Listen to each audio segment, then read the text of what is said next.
একটু মুখে স্বীকার করবেন কুরবানি সুন্নত না ফরজ না ওয়াজিব? একটু বলেন কি কার উপরে ওয়াজিব? মাসালাটা শুনে নেন। যেই লোকটার, খেয়াল করতেছেন, ওয়াজিব তরক করলে, ইচ্ছাকৃতভাবে তরক করলে সে ফাসেক। ফাসেক যে ব্যক্তি, তারে সালাম দেওয়া জায়েজ নাই। ফাসেক যে ব্যক্তি, সে যদি আপনারে সালাম দেয়, উত্তর না দিলে গুনাহ হবে না। এত বড় অপরাধী হলো ফাসেক। আর যে ইচ্ছাকৃতভাবে ওয়াজিব তরক করে সেই লোকটা ফাসেক। তাহলে যেই লোকটার উপরে কুরবানি ওয়াজিব হয়েছে, ওই লোকটা তৌফিক থাকা সত্ত্বেও যদি কুরবানি আদায় না করে, ওই লোকটা ফাসেক। তারে সালাম দেওয়া জায়েজ নাই, তার সালামের উত্তর না দিলে গুনাহ হবে না। কত বড় ধমক এই কুরবানি না দেওয়ার উপরে, খেয়াল করেন। এবার কুরবানি ওয়াজিব হয়েছে কার পর একটু শুনে নেন। যেই লোকটার কাছে কুরবানির 3 দিন, কয়দিন? কুরবানির 3 দিন, 10 তারিখ, 11 তারিখ, 12 তারিখ, যাদের এই 3 দিন, খেয়াল করতেছে না মনে হয়, এই 3 দিন যার কাছে দিনাদায়িক পরিশোধের পরে 1,05,000 টাকা বর্তমান সময়ের দাম হিসেবে 1,05,000 টাকা যদি এই 3 দিনকের কাছে নগদ টাকা থাকে, তাহলে ওই লোকটার উপরে কুরবানি ওয়াজিব।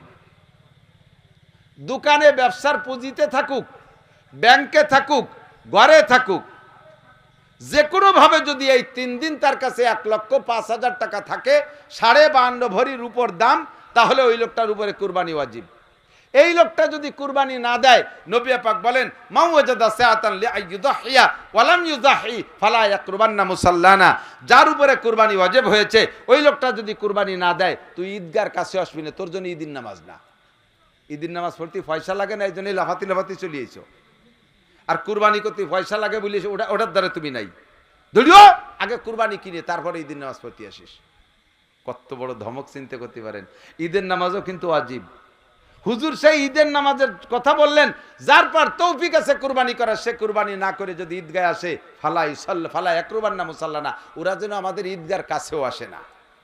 কুরবানি করলে আপনার নেকি লাভ কি? এদিক এই ফাঁকে আর একটা কথা বলি, যে এদিক দেখেন, এখন আপনার কাছে কুরবানির টাকা আছে, সারা বছর কি পরিমাণ কামাই করছেন আপনি জানেন। ব্যান চালান, রিক্সা চালান, কামলা কিষেন দেন, দৈনন্দিন সংসার চালাইয়া আপনি 1 টাকাও কারো কাছে দিনাও না, আবার 1 টাকা জমাও রাখতে পারেন, সমান সমান আছেন। কিন্তু একটা কাজ করছেন, সেটা হলো আপনার পালে একটা গরু আছে, একটা ষাঁড় আইডিয়ে, আপনার পালে গাই আছে, বাছুর আছে, গরু আছে, যেগুলোর কামাই রোজগার খাচ্ছেন, ওগুলোর পর ওয়াজিব হবে না। যখন আপনার কাছে ক্যাশ টাকা বানাই ফেলবেন, তখন হলো হুকুম।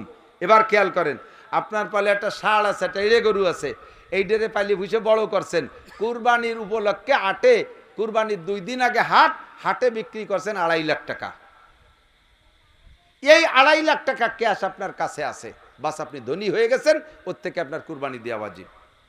এমনকি তাই বলে কি সারা বছর ভরি একটা গরু পালিয়ে বড় বানাইছি, তাহলে সেই গরুটাই যে বই দিয়ে দেবো? আল্লাহ কয় তোমার কাছে অত বড় গরু চাচ্ছি রে, তুমি ওই 2.5 লাখ টাকাতে 10,000 টাকা দিয়ে একটা ছাগল কিনে দাও, তাতেই হয়ে যাবে। 10,000 টাকা দিয়ে একটা ছাগল কিনে দাও, অথবা 10,000 টাকা দিয়ে একটা ভাগ থাকো, 7 ভাগের 1 ভাগ, তাতেই তোমার ওয়াজিব আদায় হয়ে যাবে। তোমার ওই 2.5 লাখ টাকা বেশি, আবার 2.5 লাখ টাকা দিয়ে আরেকটা কিনে আমি কুরবানি দিতে কই না।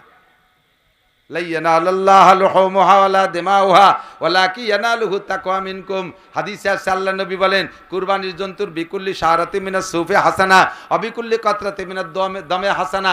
কুরবানির জন্তুর গায়ে যতগুলো পশম আছে, প্রত্যেক পশমে পশমে একটা করে নেকি আপনাকে দেয়া হবে। কন্যা সুবহানাল্লাহ। যত ফুটা রক্ত পড়বে, অতটা নেকি আপনাকে দেয়া হবে। সুবহানাল্লাহ। আর এর সব কিছু আপনি খাবেন, আপনি ব্যবহার করবেন। আল্লাহ কয় আমার কাছে ওর গোশত, মাংস, চামড়া কিচ্ছু আসে না, সবই তোমরা ব্যবহার করো। ওয়ালাকি ইয়ানালুহু তাকওয়া মিনকুম, তোমার তাকওয়া, খোদা ভীতিত্ব, আল্লাহর প্রতি আন্তরিকতার ভালোবাসাটা আমার কাছে আসে। কাজেই তুমি মোহাব্বতের সাথে একটা কুরবানি করবা। এখন কুরবানি সংক্রান্ত 2-4টে মাসালা একটু বলে এদিক তাকান। কুরবানির গরু কেনেন হাটের থেকে, হাট সরকারের কাছ থেকে ডেকে আনা লাগে। উইদাউট ডাক কোনো হাট মিলানো জায়েজ নাই। আমার গোপালগঞ্জ ঘোষণা দিয়ে দিয়েছে সরকার, ডিসি সাহেব। হাট ডাইকে নেছে, পয়সা দিয়ে হাটের কি বলা হয়, ইজারাদাররা হাট ডেকে নেছে। আপনি হাটে যাইয়া গরু সাইজ করে, দাম দর ঠিক করে, বাড়ি আইনে লেনদেন শোধ করছেন, বাড়ি আইনে টাকা পরিশোধ করছেন, হাসিলির টাকা দেওয়ার ভয়তে। এরকম কিছু ভালো মানুষ আছে না? হাসিল ফাঁকি দিয়ে বাড়ি এসে টাকা লেনদেন শোধ করছেন, আপনার কুরবানি ক্ষতিগ্রস্ত হয়ে গেছে। হাসিলির টাকা দেওয়া ওয়াজিব, আপনি বাজার থেকে হাসিলির টাকা দিয়ে তারপরে গরু কিনে নিয়ে আসবেন বাড়ি। 2 নম্বর, কুরবানির জন্তু যে জবাই করে দেয়, আপনারটা আপনি নিজে জবাই করতে পারলে সর্বোত্তম। যদি আপনি না পারেন তাহলে যারে দিয়ে জবাই করাবেন এই কুরবানির জন্তুর কোনো অংশ এই জবাইয়ের বিনিময়ে তাকে দিলে কুরবানি বাতিল। হুজুর জবাই করে দিয়েছে, হুজুরে চামড়াটা দিয়ে দাও, কুরবানি বাতিল। হুজুর জবাই দিয়ে দিয়েছে, হুজুরে বুড়িটা দিয়ে দাও, কুরবানি বাতিল। হুজুর জবাই দিয়ে দিয়েছে, কাল্লাটা দিয়ে দাও, কুরবানি বাতিল। হুজুর জবাই করাই দিয়েছে, হুজুরে 2 কেজি গোশত দিয়ে দাও, কুরবানি বাতিল। যারা সুলাকুটা করবে তাদেরও সুলা কাটার বিনিময় ওই চামড়ার টাকা বুড়ি, হুজুরি, ঠ্যাং, গোশতের এক টুকরাও তারা বেশি দিতে পারবেন না। যদি তারে একটু বেশি দেন সুলাকুটার বিনিময়, তাহলে কুরবানি বাতিল হয়ে যাবে, সম্পূর্ণ কুরবানি বাতিল। তাহলে কি হবে? তাহলে বিনি পয়সায় কেউ চুলি কুটে দেবে না? বিনি পয়সা না, বিনা পারিশ্রমিকে কেউ চুলবে কুটবে না। যাদেরকে দিয়ে সুলাকুটা করাবেন মাসালাটা তাদেরকে বলে দেবেন, ওই তোমরা আল্লাহর রাস্তে করো, নইলে যারা 5 জনে সুলাকুটা করবা আমি 5 জনের 5 পাঁচা 2500 টাকা দেবো, সুলিয়ে কুটে দিয়ে যাওয়া। এরপরে 2500 টাকা তাদের দেওয়ার পরে পুরো গরু ধরিয়ে দিয়ে দেন, তবু কোনো দোষ নাই, কিন্তু বিনিময় হিসেবে 1 টুকরা গোশত দিলেও কুরবানি বাতিল। কথা কি বোঝা গেছে? সমাজে সমস্যা আছে না নাই? এখনো পর্যন্ত আছে। আর একটা কথা খেয়াল করেন, আপনাদের এদিকে প্রথা আছে কিনা আমি জানি না, জায়গায় জায়গায় আছে, এক মহল্লায় 10টা গরু কুরবানি হবে, এই 10টা গরু 3 ভাগের 1 ভাগ গোশত ভাগ করে 1 ভাগ 10 গরুর থেকে এক জায়গায় জমা করে, 10 গরুর গোশত এক জায়গায় জমা করে আবার বাড়ি বাড়ি সব বাড়ি ভাগ করে দেয়। ধনী গরিব এক সাইডে, যে ওই জায়গা জমা দিয়েছে তারও 1 ভাগ দেয়, তারও দেয়, জায়গায় জায়গায় আছে। এই জন্যই বলতেছি, ইউটিউবে চলে যাবে তো আজ, এই জন্যই বলতেছি খেয়াল করেন, তারও 1 ভাগ দেয়। এই ভাগটা তার নিয়া কেমন, যেই গোশত ভাগ করে সবাইরে দেশে তার থেকে 1 ভাগ তারও দেশে, ওই গোশের মধ্যে ওই লোকটার দেয়া গোশ আছে না? তাহলে হাদিসে আসছে কোন জিনিস দিয়ে সেই জিনিস আবার ফেরত নিয়া বমি হইরে খাওয়ার মতো, কোন জিনিস কেউকে দিয়ে সেই জিনিস আবার নিজে ফেরত নেওয়া, এটা বমি করে খাওয়ার মতো।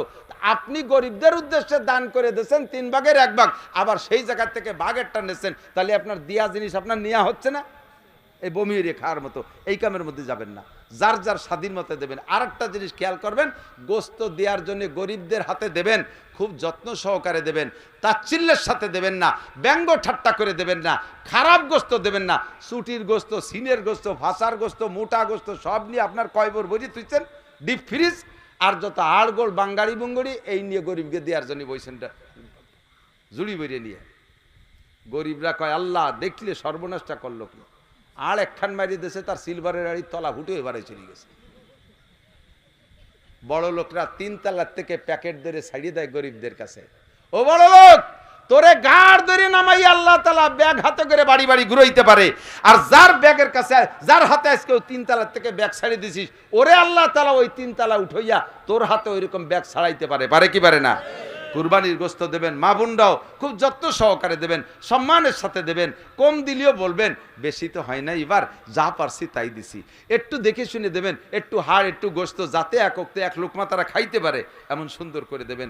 আপনি এবার তৌফিক না থাকলেও কুরবানি করেন, আগামী বছর আল্লাহ তাআলা আপনাকে তৌফিক দিয়ে দেবে। এবার ছোট তৌফিকের কারণে ছোট একটা দেন, আগামী বছর আল্লাহ এর চেয়ে বড় একটা দেবে।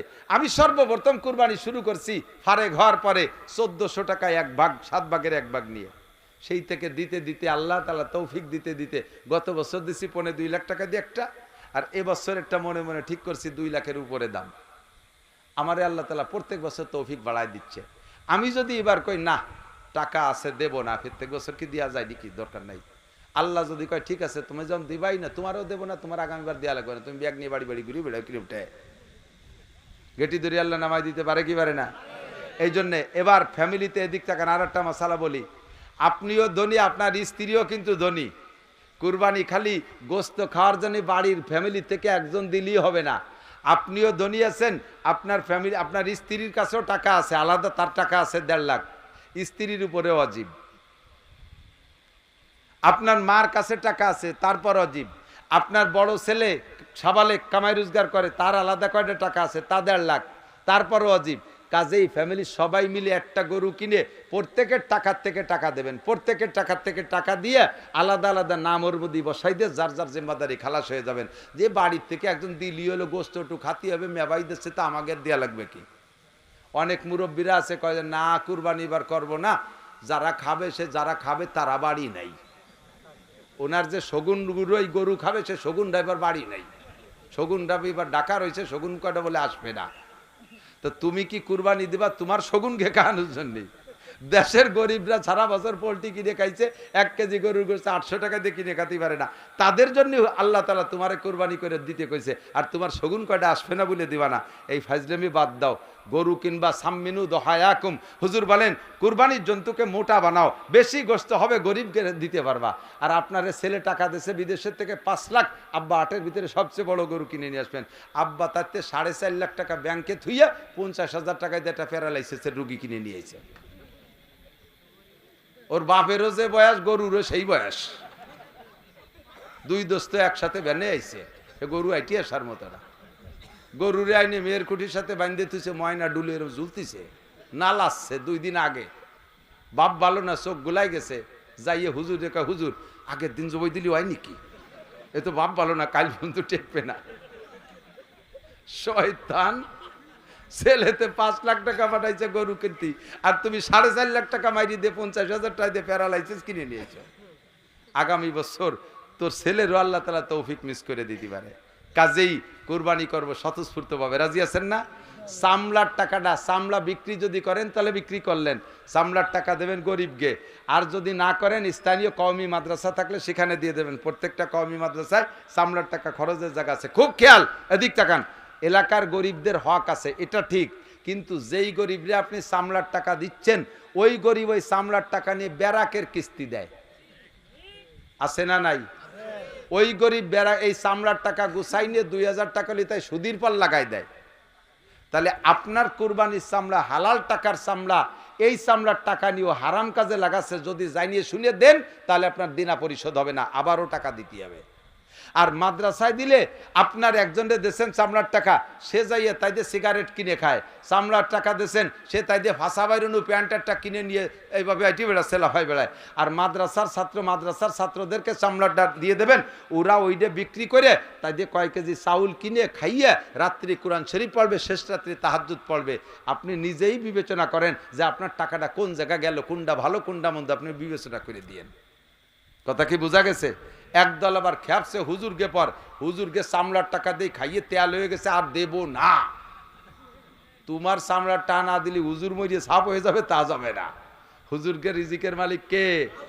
বহুজনে এরকম স্ট্রাইক করছে জীবনে, 55 বছর বয়সে দেখছি। কওমি মাদ্রাসার পর বহুজনে স্ট্রাইক করে। যখন আমলিগ ক্ষমতা আসে, হুজুরা যদি আমলিগ মুখী হয়, বিএনপি এলাকার কাছে কালেকশন করে যাও হাসিনের দ্বারে দিয়ে দিবেন নৌকো বইয়ে। আবার যদি হুজুররা 4 দলীয় জোট করে, আমলিগেলা ঠকে যায়, আমলিগের বাড়ি কালেকশন করলে যাও খালেদা জিয়ার সুন্দরীর আসলে তলে দিবেনে বস্তা ভরিয়ে। আমাকে খালি এ বাড়িতে ও বাড়ি, ও বাড়িতে ও বাড়ি ঠেলি নিয়ে বেড়ায়। তার কারণে আমরা মরিও যাইনি, হুজুরও দেশে বাদ পড়ে যায়নি, চলতেই তালে আছে। তুমি দিবা না, তোমার কপাল খারাপ, তোমার ডাল্লা কবুল করে নাই। কথাক্ষণ ঠিক কি ঠিক না? আমার ডাল্লা কবুল করুক, বলেন আমিন। পরে প্রত্যেকটা সংবাদের শিরোনামের ব্যাখ্যা শোনায়, ব্যাখ্যা শোনাইয়া শেষ করে দেয়। আবার কোন কোন সাংবাদিক আছে লম্বা ব্যাখ্যা শোনানোর পরে শেষে বলে আরেকবার আপনাদেরকে শিরোনামগুলো শোনানো হচ্ছে। শিরোনাম শোনাই দিলে সংবাদের পুরোটা আবার স্মরণ হয়ে যায়। হুজুর সে কায়দায় আমাদেরকে শেষে সংক্ষেপে আবার মূল কথাগুলো শোনাই দিয়েছে। মনে আছে তো ইনশাআল্লাহ? বলেন আলহামদুলিল্লাহ। আল্লাহ পাক আমাদের সকলকে আমল করার তৌফিক দান করে, সবাই বলে আমিন। এ মুহূর্তে লক্ষ লক্ষ হাজিরা মক্কা মদিনার দিকে রাস্তায়, কেউ বিমানে, কেউ বাসে, কেউ গাড়িতে, কেউ পায়ে হেঁটে। ইয়াতুকা রিজালান ওয়া আলা কুল্লি দামিরিন ইয়াতিনা মিন কুল্লি ফাজ্জিন আমিক। আল্লাহ পাক নিজেই বলেছেন বিভিন্ন পথে মানুষ আসবে। কাবাঘর নির্মাণ শেষ হয়ে যাওয়ার পরে হযরত ইব্রাহিম আলাইহিস সালাতু ওয়াস সালামকে আল্লাহ পাক বললেন, কিয়ামত পর্যন্ত আখেরি নবী মুহাম্মদুর রাসূলুল্লাহ সাল্লাল্লাহু আলাইহি ওয়াসাল্লাম ও তার উম্মতের উপরে খামসু সালাওয়াত, 5 ওয়াক্ত নামাজ ফরজ থাকবে। আর এই 5 ওয়াক্ত নামাজের জন্য 5 ওয়াক্তই আজান হবে। নামাজের জন্য আজান হয় না? কোনো মসজিদে যদি আজান না হয় পরপর 40 ওয়াক্ত, তাহলে ওই মহল্লায় আল্লাহর গজব আসে। আজান বড় দামি জিনিস, আজানের কারণে আল্লাহর গজব দূরে চলে যায়। বলেন সুবহানাল্লাহ, আলহামদুলিল্লাহ। আমার ছাত্র বয়সে এক মসজিদ এলাকায় লজিং থাকতাম। ইমামতি আমি করতাম না, মসজিদে রাত্রে থাকতাম। লজিং মাদ্রাসা থেকে একটু দূরে, লজিংয়ে থাকার ঘর না থাকার কারণে মসজিদে আমরা ছাত্ররা থাকতাম। তো মসজিদ মহল্লায় এক লোক ছিল, উনি নামাজ পড়তো না, কিন্তু 5 ওয়াক্ত আজান দিত। আজান দিয়ে থুইয়া মাঠে চলে যেত। তো একদিন জিজ্ঞেস করলাম, ভাই আপনি আজান দিয়ে নামাজ না পড়ে চলে যান কে? কয় যে আমার ঘর আলো একেবারে মসজিদের সাথে মিশেন, আর শুনছি আপনার কাছে 40 ওয়াক্ত আজান না হলে সেই এলাকায় গজব হয়। তো গজব বলতে আগেই পড়বে আমার পরে, যে না আজান দিয়ে গজব ঠেয়াইতে আমি চলে যাই। তো আজান দিয়ে গজব ঠেয়ানো যায় কথা ঠিকই, সাথে একটা কথা এসে গেল বলে যাই। মসজিদের পাশে যাদের বাড়ি, এই পোলা হাঁটাহাঁটি করবি না, আরেক কদম নড়বি না, হাঁটার জায়গা পাও না, ওই পাইদ্য কত সরেন তুই, সব যেদিক যাবি যা। মসজিদের নিকটে যাদের বাড়ি তাদের আমি 2 অবস্থা দেখছি, যেটা বুজুর্গানে দিনেরও কথা এবং কোরআন হাদিসের থেকেও পাওয়া যায়। মসজিদের নিকটে যাদের বাড়ি তাদের 2 অবস্থা। আপনারাও খুঁজলে, আজকে বলার পরে যেহেতু শুনবেন, শোনার পরে আপনি খুঁজলে দেখবেন এই 2 অবস্থার এক অবস্থা। হয় মসজিদের পাশের বাড়িওয়ালারা দুনিয়ার দিক দিয়ে, মান সম্মানের দিক দিয়ে, অর্থ সম্পদের দিক দিয়ে অনেক বড় হয়ে যায়, অথবা মসজিদের পাশের বাড়িওয়ালারা একেবারে যাইতে যাইতে ভিটে ছাড়া হয়ে যায়। খুঁজলে পাওয়া যাবে কি যাবে না? তবে বড় হয় খুব কমই, কিন্তু ভিটে ছাড়া হয় বেশি। মসজিদের পাশে বাড়ি, মসজিদের আদব হুরমত রক্ষা না করার কারণে নামাজ পড়ে না। মসজিদে আজান হইছে, নামাজ হচ্ছে, অথচ ঘরের ভিতরে পাশের বাড়ি টেলিভিশন চালায়। এরকম ভালো ভালো দিনদার লোক আছে না? তাদেরকে যদি খারাপ কই তারা চেতে যায়, এজন্য ভালো ভালো দিনদার লোক কইলাম তাদের। আস্তে আস্তে যাতে হাত দেবে তাতে পতন, যাতে হাত দেবে তাতে পতন, কোনো তাই উজতি পারবে না। লাস্টে ভিটে বাড়ি বেঁচে কিনে ছাড়িয়ে চলে যা লাগবে, ভিটে ছাড়া হয়ে যাবে। মসজিদে নামাজ হয়, পাশের বাড়ি, মসজিদের পাশের বাড়ি ঝগড়া হয়, বিটিরা ঝগড়া করে, জোরে জোরে কথা কয়। মসজিদের ইমাম সব কিরাত পড়তে পারে না, সে মহিলাকে ঝগড়া জ্বালায়। আছে না এরকম ভালো মহিলা? আর আজান শুনলে 3 ব্যক্তির গায়ে জ্বালা ওঠে। একটা হলো গাধা, আমাদের দেখ গাধা নাই, ভারতে পাকিস্তানে গাধা আছে। আজান যখন শুরু হবে তখন গাধায় ডাকে, আর গাধার আওয়াজটা এত বড় কর্কশ, আল্লাহ নিজেই সমস্ত আওয়াজের মধ্যে গাধার আওয়াজকে সমালোচনা করে বলেন, ইন্না আনকারাল আসওয়াতি লাসাউতুল হামির। দুনিয়ায় যত প্রাণীর আওয়াজ আছে সবচেয়ে কুৎসিত, সবচাইতে কি বলা হয়, মানে অপছন্দনীয়, আনকার মানে অপছন্দনীয়, সবচাইতে খারাপ আওয়াজ গাধার আওয়াজ, নিঃশেষ ছাড়তীয় আওয়াজ, টানতীয় আওয়াজ, জিব্বে বারোই দিয়ে মাটি কামড়ায় ধরে ডাকতি তালে থায়। আর এই ডাক শুরু হয় আজান শুরু হলি। আর একটা সচক্ষেই দেখেছেন এবং সকানে শুনেছেন, কুত্তই ডায় আজান শুনলি, আছে না নাই? কুত্তর গায়ে জ্বালা ওঠে। আর কুত্ত মার্কা কিছু মানুষও আছে, তাকেও গায়ে জ্বালায় ওঠে। বাংলাদেশের বড় এক পণ্ডিতের খবর শুনতাম, সেই সময় সেটা মারা গেছে, তার বাড়ির দ্বার দিয়ে আমি যাতায়াত করি, এখন বাড়ির তো নাই, কবরের দ্বার দিয়া, কাজ দিয়া। সে কয়, মুয়াজ্জিনের আজান আমার কানে বেশ্যার আওয়াজের মতো লাগে। তো এটা কুত্ত মার্কা কথা না? কুত্তর যেমন আজান শুনলে জ্বালা ঠেকে, গাধার যেমন জ্বালা ঠেকে, ওর ওইরকম জ্বালা ঠেকে, এই জন্য ওর কানে বেশ্যার আওয়াজের মতো লাগে মুয়াজ্জিনের আজান। বলেন, মুয়াজ্জিনের আজান আপনাদের কাছে খারাপ লাগে না ভালো লাগে? আমি যদি মসজিদে নাও যাই, তবে আজানটা, আর যদি মুয়াজ্জিন কণ্ঠওয়ালা মুয়াজ্জিন হয়, আজান শুনতে মনে চায়। বহুত অমুসলমানরা শুধু আজান শুনে মুসলমান হয়ে গেছে, ঠিক না? আর সে মুসলমানের সন্তান হইয়া বেশ্যার আওয়াজের মতো লাগে তার আজান। আমরা কেউ কি বেশ্যার আওয়াজ সম্পর্কে অভিজ্ঞতা আছে নাকি আপনাদের? আছে? কেরা আছে? কেন নাই? আপনারা বেশ্যাখানায় যান নাই, তাই বেশ্যার আওয়াজ বোঝেন না, ঠিক না? তো ওই লোকটা মুয়াজ্জিনের আজান রে বেশ্যার আজান আওয়াজের সাথে তুলনা করে, বোঝা যায় বেশ্যাদের আওয়াজ সম্পর্কে তার অভিজ্ঞতা আছে। আর বেশ্যাদের আওয়াজ সম্পর্কে অভিজ্ঞতা অর্জন করতে বেশ্যার সাথে কি কাবাঘরের পাশে দেখা হয় নাকি? কোন জায়গায় দেখা হয়? বেশ্যাখানায়। তাহলে বোঝা যায় যে ওনার ওই জায়গায় যাতায়াতের অভ্যাস আছে, এই জন্য সেইটা আওয়াজ কণ্ঠ সংগ্রহ করছে। আর সেই আওয়াজের সাথে এক আওয়াজ শুনতে শুনতে সব আওয়াজটা সেই রকম মনে হয়। আল্লাহ হেফাজত করুক না, আমিন। 3 নম্বরে বেহায়া বেশরম মহিলারা, এরাও ঝগড়াইটে মহিলা, এমনি সময় চুপ করে থাকে, আজান শুরু হলি পরে ওরা শুরু করে দেয়। ওদের মুখের ভিতরে শয়তান যায় আর শয়তানে খালি আওয়াজ করতে তালে থাকে। তো মসজিদের পাশে বাড়ি যাদের, তাদের খুব সতর্ক হয়ে চলতে হবে, কথাবার্তা আসতে বলতে হবে। আজান হইলে কোনো সাড়া শব্দ করা যাবে না, মসজিদে চলে আসতে হবে পুরুষরা, মহিলারা ওযু কালাম কইরা নামাজ পড়তে হবে, মসজিদের আদব রক্ষা করতে হবে, মসজিদের প্রয়োজনগুলোর দিক খেয়াল রাখতে হবে। নইলে মসজিদের বদদুয়া এবং মসজিদের ভিতরে আমরা না গেলেও ফেরেশতারা যায়। কষ্ট হচ্ছে আপনাদের? মসজিদে আমরা না গেলেও ফেরেশতারা যায়। পবিত্র দিনদার ইমানদার জিনরা নামাজ পড়ে, তো প্রতিবেশী যদি খারাপ আচরণ করে মসজিদের ফেরেশতা এবং জিনরা কষ্ট পায়, আল্লাহর কাছে বদদুয়া করে। আর তাদের বদদুয়ায় ধীরে ধীরে ধীরে ধীরে অর্থনৈতিকভাবে দণ্ডি যাইতেই তালে থাকে, একেবারে শেষ হয়ে যায়, ফকির হয়ে যেতে বাধ্য হয়। আর যারা মসজিদের সাথে সদ্ব্যবহার করে আল্লাহর রহমতে যাতে হাত দেবে তাতেই তাদের উন্নতি। বাস্তব যদি দেখতে চান তাহলে মক্কা আর মদিনা একটু যাইয়ে দেখে আসেন। মক্কার মসজিদ ছিল কেমন জায়গায়, এখন মক্কার পাশে কত বড় আলিশান। মক্কারে যেমন যত্ন করে প্রতিবেশীদেরকে আল্লাহ তাআলা সেভাবে উঠাইতেছে। মদিনার মসজিদে নবাবিকে তারা যত্ন করে, আল্লাহ তাআলা প্রতিবেশীদেরকে কত দেশে, তাদের পায়ের নিচে সোনার খনি, তাদের পায়ের নিচে আল্লাহ তাআলা তেলের খনি দিয়ে দিয়েছে, বিশ্বের শ্রেষ্ঠ খনি তাদেরকে দিয়ে দিয়েছে মসজিদের খেদমতের কারণে। কথা বলেন ঠিক কি ঠিক না? তো যে কথা বলতে চাইছি, কিয়ামত পর্যন্ত আজান হবে। আল্লাহর দুনিয়ায় গাড়ি একখান বাংলাদেশে আবিষ্কার হয়েছে, রোডস কিং, রাস্তার রাজা, হেলিকপ্টারও ফেল।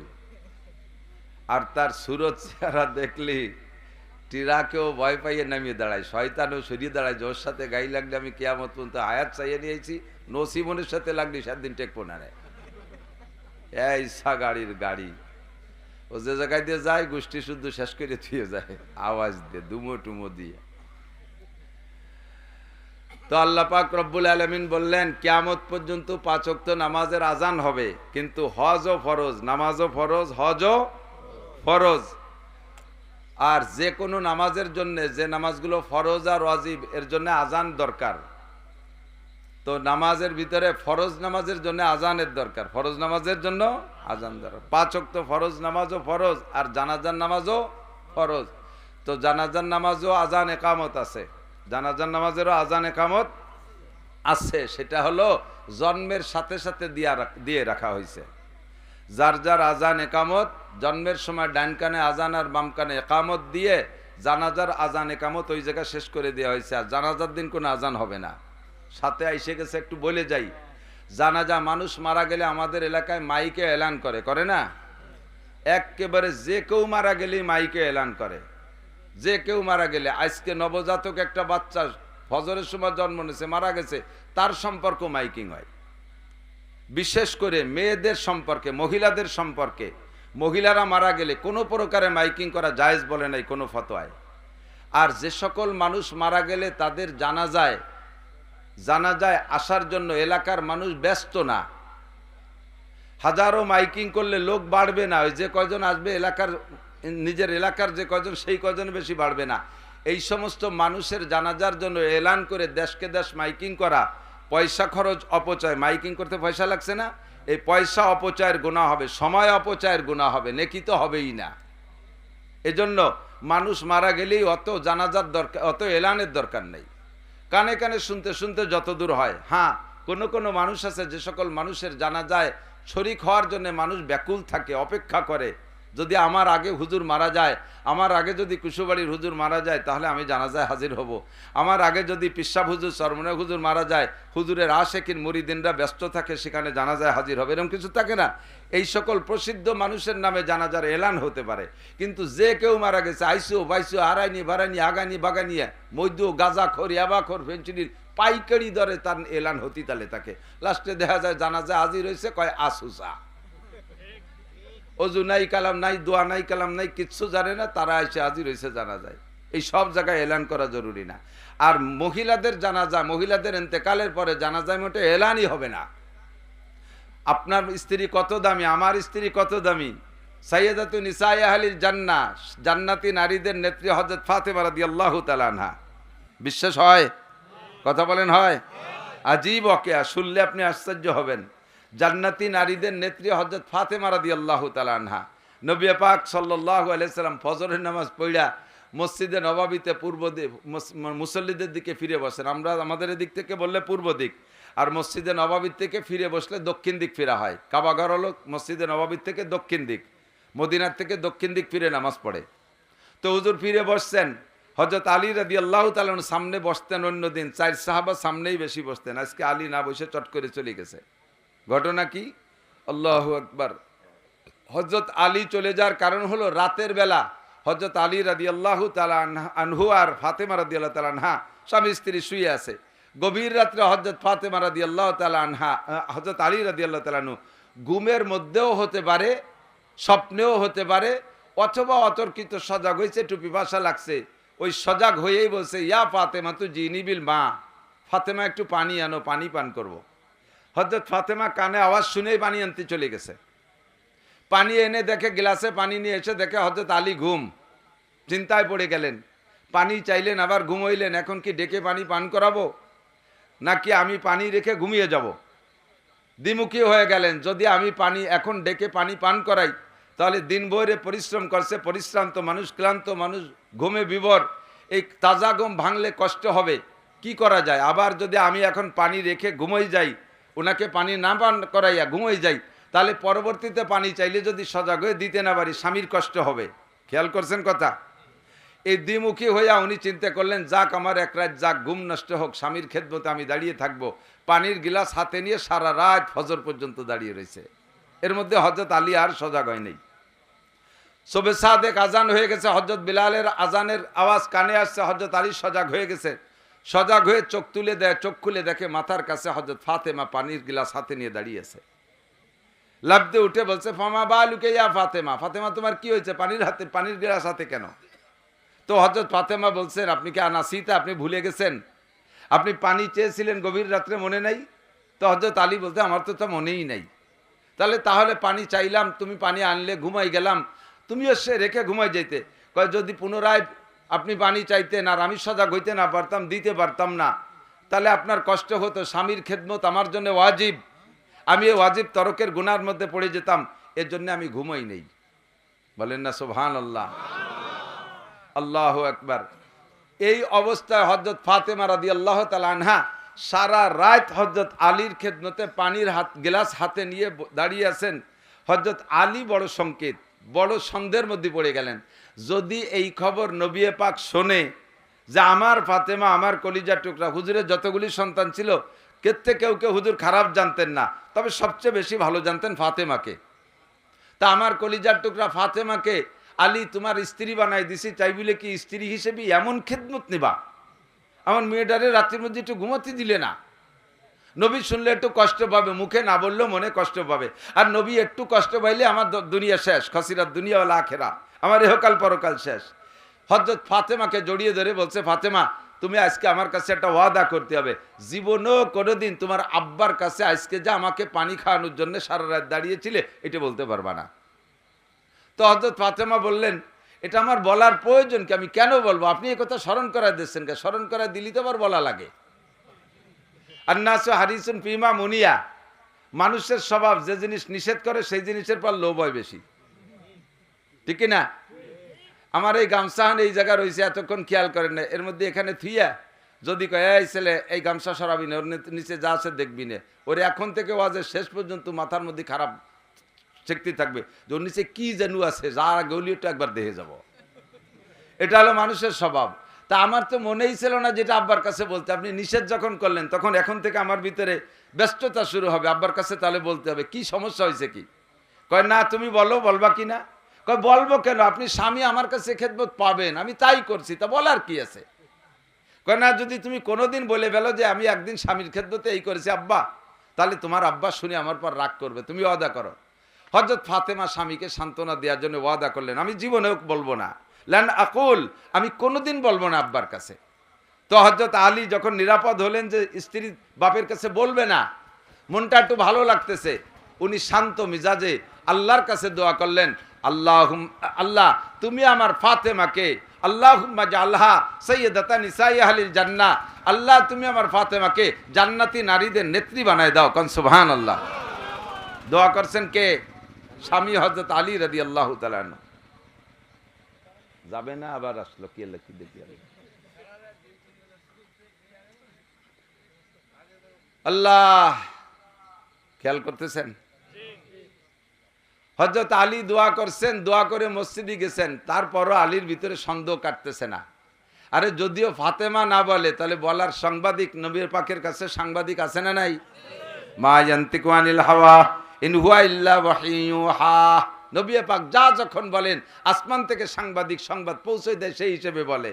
তো আসমানি সাংবাদিক তো আছে, ফাতেমা না বললেও যদি জিবরাইল এসে কইয়ে দেয়, তাহলে আমার এই সাহাবাদের ভিতরে অ্যারেস্ট করলে আমি কি বলবো, কি জবাব দেব? অন্যদিন ফজরের নামাজ পড়ে সামনে বেশিক্ষণ বসে থাকে, ইশরাকের নামাজ না পড়ে মসজিদ থেকে আসেন না। আর আজকে সালাম ফিরানোর সাথে সাথে হযরত আলী বেরোয় চলে গেছে। আল্লাহু আকবার। তো বেরোয় যাওয়ার পরে নবী পাক পিছনের দিক যখন ফেরছে, হাজী সাহেব যারা গিয়েছেন মদিনায়, তারা দেখেছেন মসজিদে নববীতে একটা গেট আছে, বিভিন্ন গেটের বিভিন্ন নাম। একটার নাম আছে বাবে ওমর, ওমর নামে একটা গেট আছে। ওই গেটের উপরে লেখা আছে ওমর ইবনে খাত্তাব রাদিয়াল্লাহু তাআলা আনহু।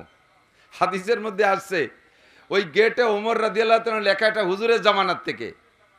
ওই গেটের গায়ে দূর থেকে শয়তান মদিনায় যাওয়ার চেষ্টা করে, দূরের থেকে যখন হযরত ওমরের নাম লেখা দেখে, এফিরুস শয়তানু ওয়ায়াজরুতু জুরাতান, শয়তানে ওমরের নাম দেখে ভয়তে বাই ছাড়তি ছাড়তি পলায়। এই গেটের নাম হলো বাবে ওমর। আরেকটা গেটের নাম আছে দারুস সালাম, যেই গেট দিয়ে হুজুর আলাইহিস সালাতু ওয়াস সালামের রওজার দিকে ঢুকতে, এর নাম হলো দারুস সালাম, বাবে দারুস সালাম বলে। এই গেট দিয়ে ঢুকতে হয় হুজুরের দিকে।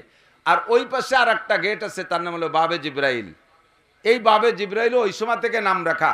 হুজুর সালাম ফিরানোর পরে দেখে ওই গেটে হযরত জিবরিল আলাইহিস সালাতু ওয়াস সালাম দাঁড়ানো। জিব্রাইল ওখান থেকে সালাম দিয়ে হুজুরকে হাতছানি দিয়েছে। হুজুরও আশ্চর্য হয়ে গেছে। বিভিন্ন সময় জিব্রাইল আসে, তবে এই রকম সময় তো এত ভোরে তো জিব্রাইলকে কোনো সময় আসতে দেখি নেই। আজকে এত ভোরে কেন আসলেন? নিশ্চয়ই কোনো দুর্ঘটনা ঘটছে, সামনে কোনো ঘটনা ঘটবে, কোনো দুঃসংবাদ সুসংবাদ নিয়ে আসছে। হুজুর হতভম্ব হইয়া জিব্রাইলের দিকে তাকাইছে। জিব্রাইল বলে, লা তাহজান ইয়া রাসূলুল্লাহ, হুজুর টেনশন করেন না, তাহলে একটু কাছে আসেন। কাছে ডাইকে নিয়ে গেটের কাছে নিয়ে বলতেছে, হুজুর একটা সুসংবাদ নিয়ে আসছি। আল্লাহ পাক একটা সুসংবাদ আমাকে দিয়েছে।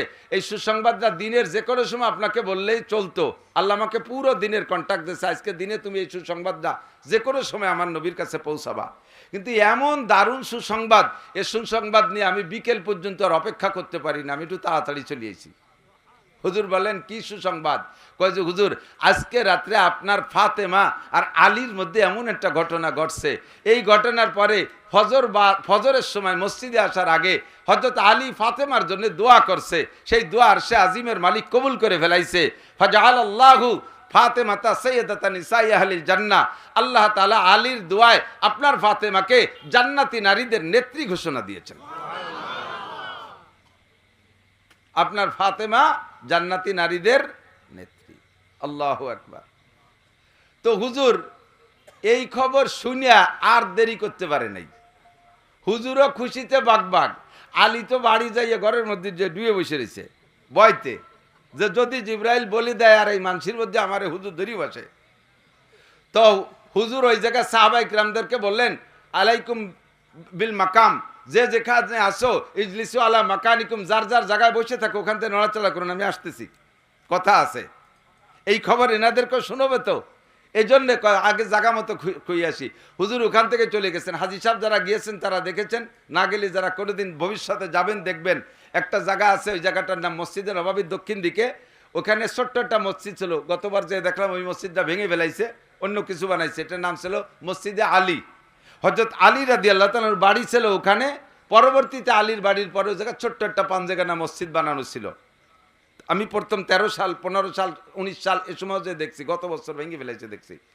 তো এই জায়গা হযরত আলীর বাড়ি, এখান থেকে ওই বাড়ি পর্যন্ত ফাঁকা জায়গা, এখনো ফাঁকা। এখন আছে ছাতি, দেখেন না যে ছবিতে দেখেন তো, শাপলা ফুলের মতো ছাতি বন্ধ হয় ফোটে, এই ছাতি দিয়ে ভরা। এরপরে পার্ক আছে, ফাঁকা জায়গা।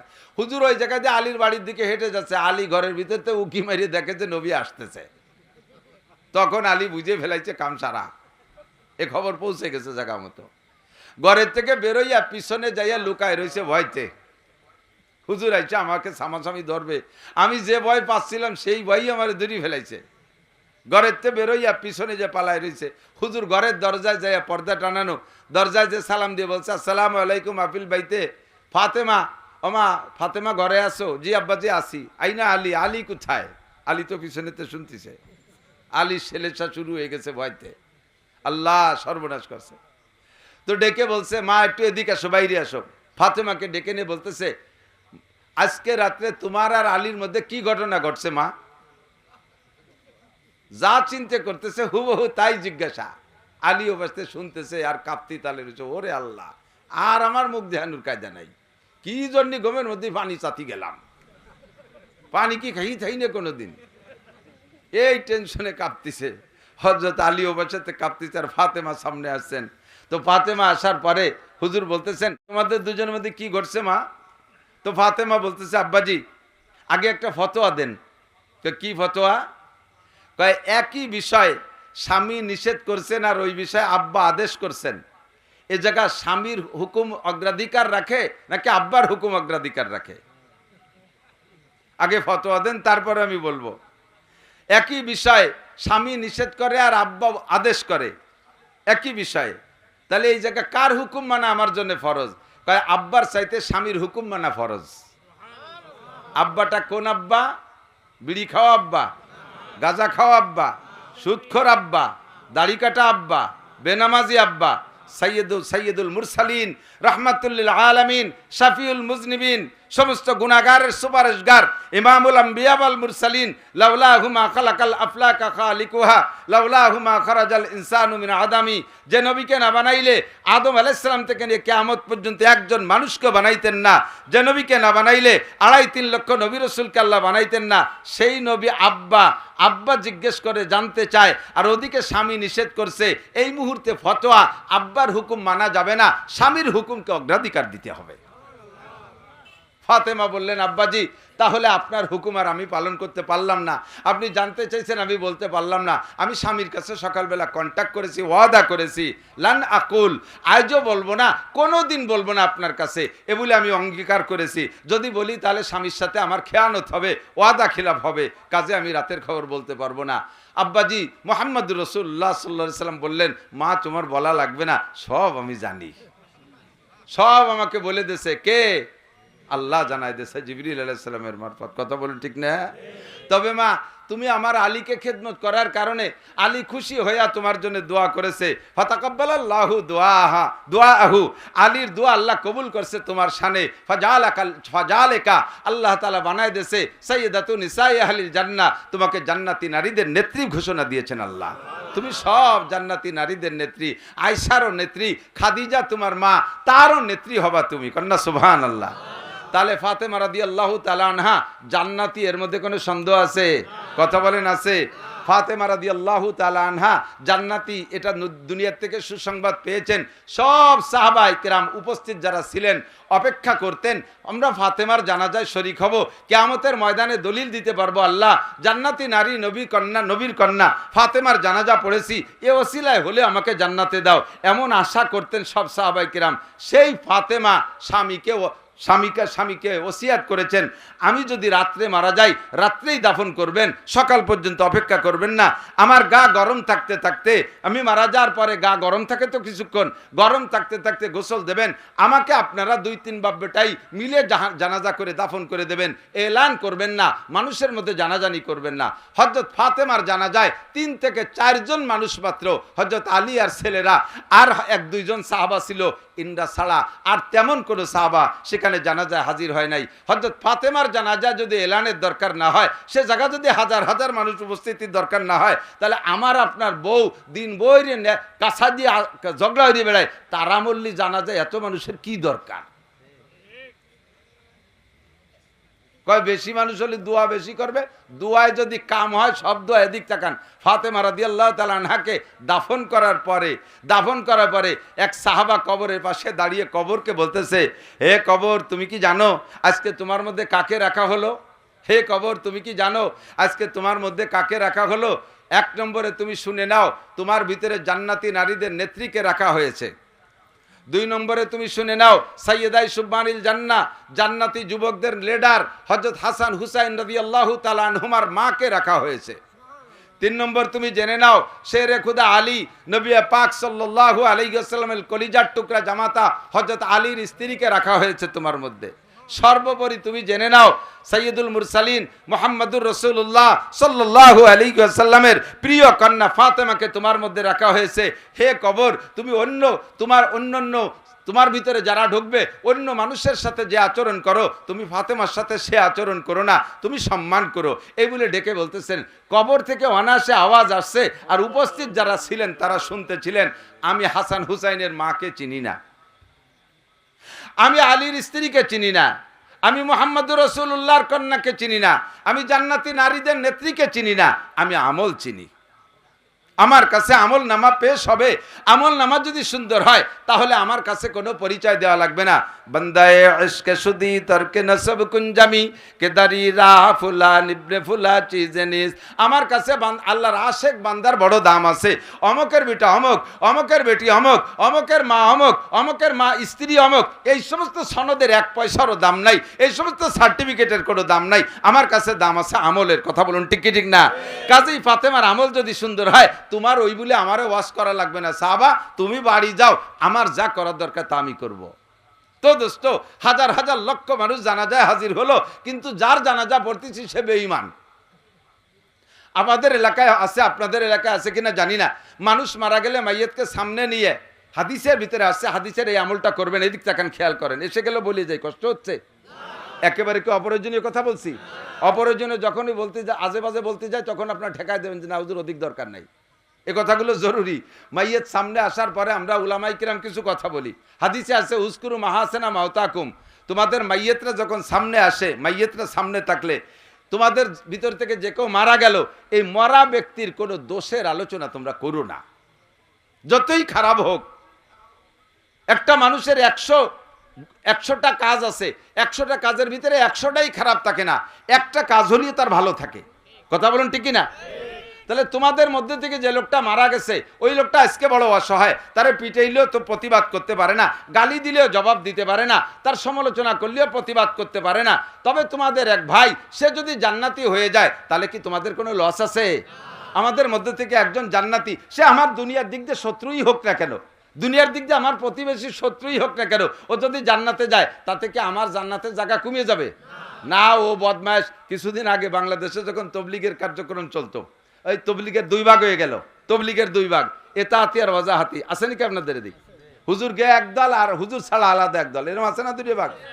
যারা হুজুরকে দল ছাড়া বাইরের, তার একজনের বক্তব্য আমি শুনি, কয় হুজুররা যদি জান্নাতে যায়, সে জান্নাতে আমি যাব না। কয় সাদ সাহেব যদি দোজখে যায়, আমি সাদ সাহেবের সাথে দোজখে যাব, তবু হুজুরকে সাথে থাকবো না। এ কথা কয় না সাদ সাহেব যদি বেচতে যায় তাহলে তার সাথে বেচতে যাব, তা কয় না। কয় সাদ সাহেব যদি দোজখে যায় তাহলে তার সাথে দোজখে যাব। বোঝা যায় যে ও বোঝে যে সাদ সাহেব দোজখে যাবে, উল্টো পাল্টা। তো মাইয়ত আপনাদের সামনে যারা আসবে, এরা ওকে মাইয়ত যাকে রাখা হয়েছে, এর কোনো গুণ থাকলে বলা বলি করবেন, এর কোনো দোষ থাকলে এগুলো বলবেন না, গুণ থাকলে বলবেন। তাহলে লাভ কি? হুজুর বলেন উজকুরু মাহাসিনা মাউতাকুম। তোমাদের ভিতরে যে ব্যক্তি মারা গেল তার গুণগুলো আলোচনা করো, তাতে লাভ কি? কোনো মাইয়তের সম্পর্কে যদি 40 জন মানুষ ভালো বলে, 40 জন মানুষ, কথা বলেন, 40 জন মানুষ ভালো বলে, তাহলে আল্লাহ পাকও তাকে ভালো বিবেচনা করে মাফ করে দিবেন। বলবা না যুবকরা সুবহানাল্লাহ? এখন আপনাকে ভালো বলার মতো কি গুণ আপনি অর্জন করে যাচ্ছেন? ঠাইসিয়ে ধরে ভালো বলাবেন নাকি? অনেক জায়গা আছে, কয় ইনি কেমন ছিল, ভালো ছিল, কেমন ছিল, ভালো ছিল, কেমন ছিল, ভালো ছিল। এ ঠাইসিয়ে ধরে ভালো কয়া, এ ভালো করার কোনো দাম নাই। আমি কয়েক বছর মানে 2 বছর টছর আগে এক জানাজার একটা ফেসবুকের ভিতরে একটা জানাজা দেখলাম, তার ভিতরে এরকম গুণের আলোচনা হচ্ছে। তো যিনি মারা গেছেন তার গুণ আলোচনা করতে যাইয়া ওনার ভক্ত একজন বলতেছে, অত্যন্ত অমায়িক লোক ছিলেন যিনি চলে গেলেন, আমাদেরকে এতিম করে রেখে চলে গেছে, কান দিয়ে বেঁচে যাচ্ছে। যত জায়গা কনসার্ট করছি সবচাইতে ভালো অভিনয়টা উনি করতেন, প্রশংসা করতেছে। আমার জীবদ্দশা, আমি যেদিন থেকে এ জগতে আসছি, কোনো একটা জায়গায় ওনাকে আমি মিস করি নেই। প্রত্যেকটা গানে উনি থাকতেন, প্রত্যেকটা কনসার্টে উনি থাকতেন, বাদ্যযন্ত্র খুব ভালো বাজাইতে পারতেন, গিটারে উনি 1 নম্বর ছিলেন, হারমোনিয়াম উনি আমাকে শিখিয়েছেন, এগুলো বলতেছে। আর আমি ঢোল পিটানো জানতাম না, ঢোল পেটাইতে গেলে আমার এলোমেলো হয়ে যেত। ঢোলের পিটানটা উনি শিখেছেন। এর প্রত্যেক যে প্রশংসা, খালি শয়তান কবরে জাতি যে দিলি ঢোলের বাড়ি ওর মাথায় আর ভাষায় শুরু হয়ে যাবে। কথা বলুন ঠিক না? প্রশংসা কি এই যে করতে হবে নাকি? আপনি মরার পরে আপনার সর্বপ্রথম প্রশংসাটা আসতে হবে কি দিয়ে? উনি নামাজি ছিলেন। উনি কি ছিলেন? নামাজি ছিলেন, ঠিক না? নামাজি ছিলেন। আপনার সম্পর্কে কি এই কথাটা বলার মতো আপনি গুণ অর্জন করতে পারছেন? পারছেন আপনি? আমার এলাকায় গত কিছুদিন আগে একটা লোক মারা গেছে, মসজিদের ইমাম সাহেব সাক্ষী দিয়েছে, আরে ভাই এই নসিমনটা তাড়াতাড়ি জাতি দেন দিয়ে আর আলাই বালাই সারা দেশ বই দিয়া তাড়াতাড়ি জাতি দেন, সত্যি দেন। এদিক খেয়াল করেন, কষ্ট হচ্ছে আপনাদের? উনি মারা যাওয়ার পরে উনার মসজিদের ইমাম সাহেব সাক্ষী দিয়েছে, খুলনা চাকরি করতেন মাইয়েত, চাকরির থেকে রিটায়ার্ডের পরে বাড়ি আসছে আজ 16 বছর। 16 বছরের ভিতরে বাড়ি থাকা অবস্থায় আমি উনাকে একটি ওক্ত জামাতে তকবীরুল মিস হতে দেখি নেই। ইমাম সাহেব যদি কোনো মুসল্লির এই সাক্ষী দেয় তাহলে ওই এক সাক্ষীতে ওই লোকটার জান্নাতি হওয়ার জন্য যথেষ্ট। কথা বলুন ঠিক না? আপনি কি এমন প্রশংসা কামাই করতে পারছেন আপনার লাশটা সামনে রেখে আমরা বলতে পারবো যে উনি এক ওয়াক্ত নামাজ কাজা করতেন না? আপনার সম্পর্কে কি বলতে পারবো উনি বিড়ি খাইতেন না? আপনার সম্পর্কে কি বলতে পারবো উনি মিথ্যে কথা বলতেন না? আমরা দায় ঠাইয়ে আপনার দোষগুলো কইলাম না, কিন্তু গুণ কবচে গুণটা কি কামাই করলেন? তবে 99টা দোষ থাকলে যদি একটা গুণ থাকে, এই গুণটার আলোচনা আপনারা করবেন। হাদিসে আসছে যেহেতু আপনারা আলোচনা করবেন। আল্লাহু আকবার। হযরত ঈসা আলাইহিস সালাতু ওয়াস সালাম একবার রাস্তা দিয়ে হাঁটতেছে, সাথী উনার সাথীদেরকে বলে হাওয়ারি। আমার নবীর সাথীদেরকে বলা হতো সাহাবা, আর হযরত ঈসা আলাইহিস সালামের সাথীদেরকে বলা হয় হাওয়ারি। এই হাওয়ারিদেরকে নিয়ে উনি রাস্তা দিয়ে হাঁটতেছেন, যাইতে যাইতে কত দূর গিয়ে দেখে, এই ভাই কাটা কাটা কথা কষ্ট হচ্ছে না আপনাদের? আমার সুর তো আগেও নাই, পরেও নাই, আইজও নাই, কাইলও নাই, এভাবে 2-4টে কথা খেয়াল করেন। তো এই হাওয়ারিরা সাথে নিয়ে রাস্তা দিয়ে হাঁটতেছে, যাইতে যাইতে দেখে রাস্তার পাশে চোখ পড়ছে খালের ভিতরে দিকে, একটু ফাঁকা জায়গার দিক, দেখে একটা বিড়াল মরা। কি মরা? বিড়াল মরিয়া পোক হয়ে গেছে। এত পোকের পোক যে শুধু পোকারই স্তূপ হয়ে গেছে। এ দেখলে কি এক নজরে বেশি দ্বিতীয় নজর তাকানো যায়? হযরত ঈসা আলাইহিস সালামেরও নজর পড়ছে, সাথীদেরও নজর পড়ছে। ঈসা আলাইহিস সালাম সাথীদেরকে ব্রেক করছে, কুমু দাঁড়াও, আর হাঁটবা না। আর হাঁটতে নিষেধ করে দাঁড়ায় বলতেছে, এইটা কি বলো তো? কয় হুজুর মরা বিড়াল, বিড়াল মরা। কয় যে দেখো তোর কোনো জায়গা ভালো আছে নাকি? সারা গা পোকে বিড়বিড় করতেছে। এই মুহূর্তে জিজ্ঞেস করছে, বলো তো ওর কোনো জায়গা ভালো আছে নাকি? সবাই দেখে কয় হুজুর ভালো তো নাই, তারপরে একটু সরিয়ে কই এ জায়গায় দাঁড়ানো যাচ্ছে না। হুজুর কয় না, এই জায়গায় দাঁড়ায় রেজাল্ট দিয়ে যেতে হবে। তো দেখে কয় না হুজুর কোনো জায়গা ভালো নাই, কোথাও ভালো নাই।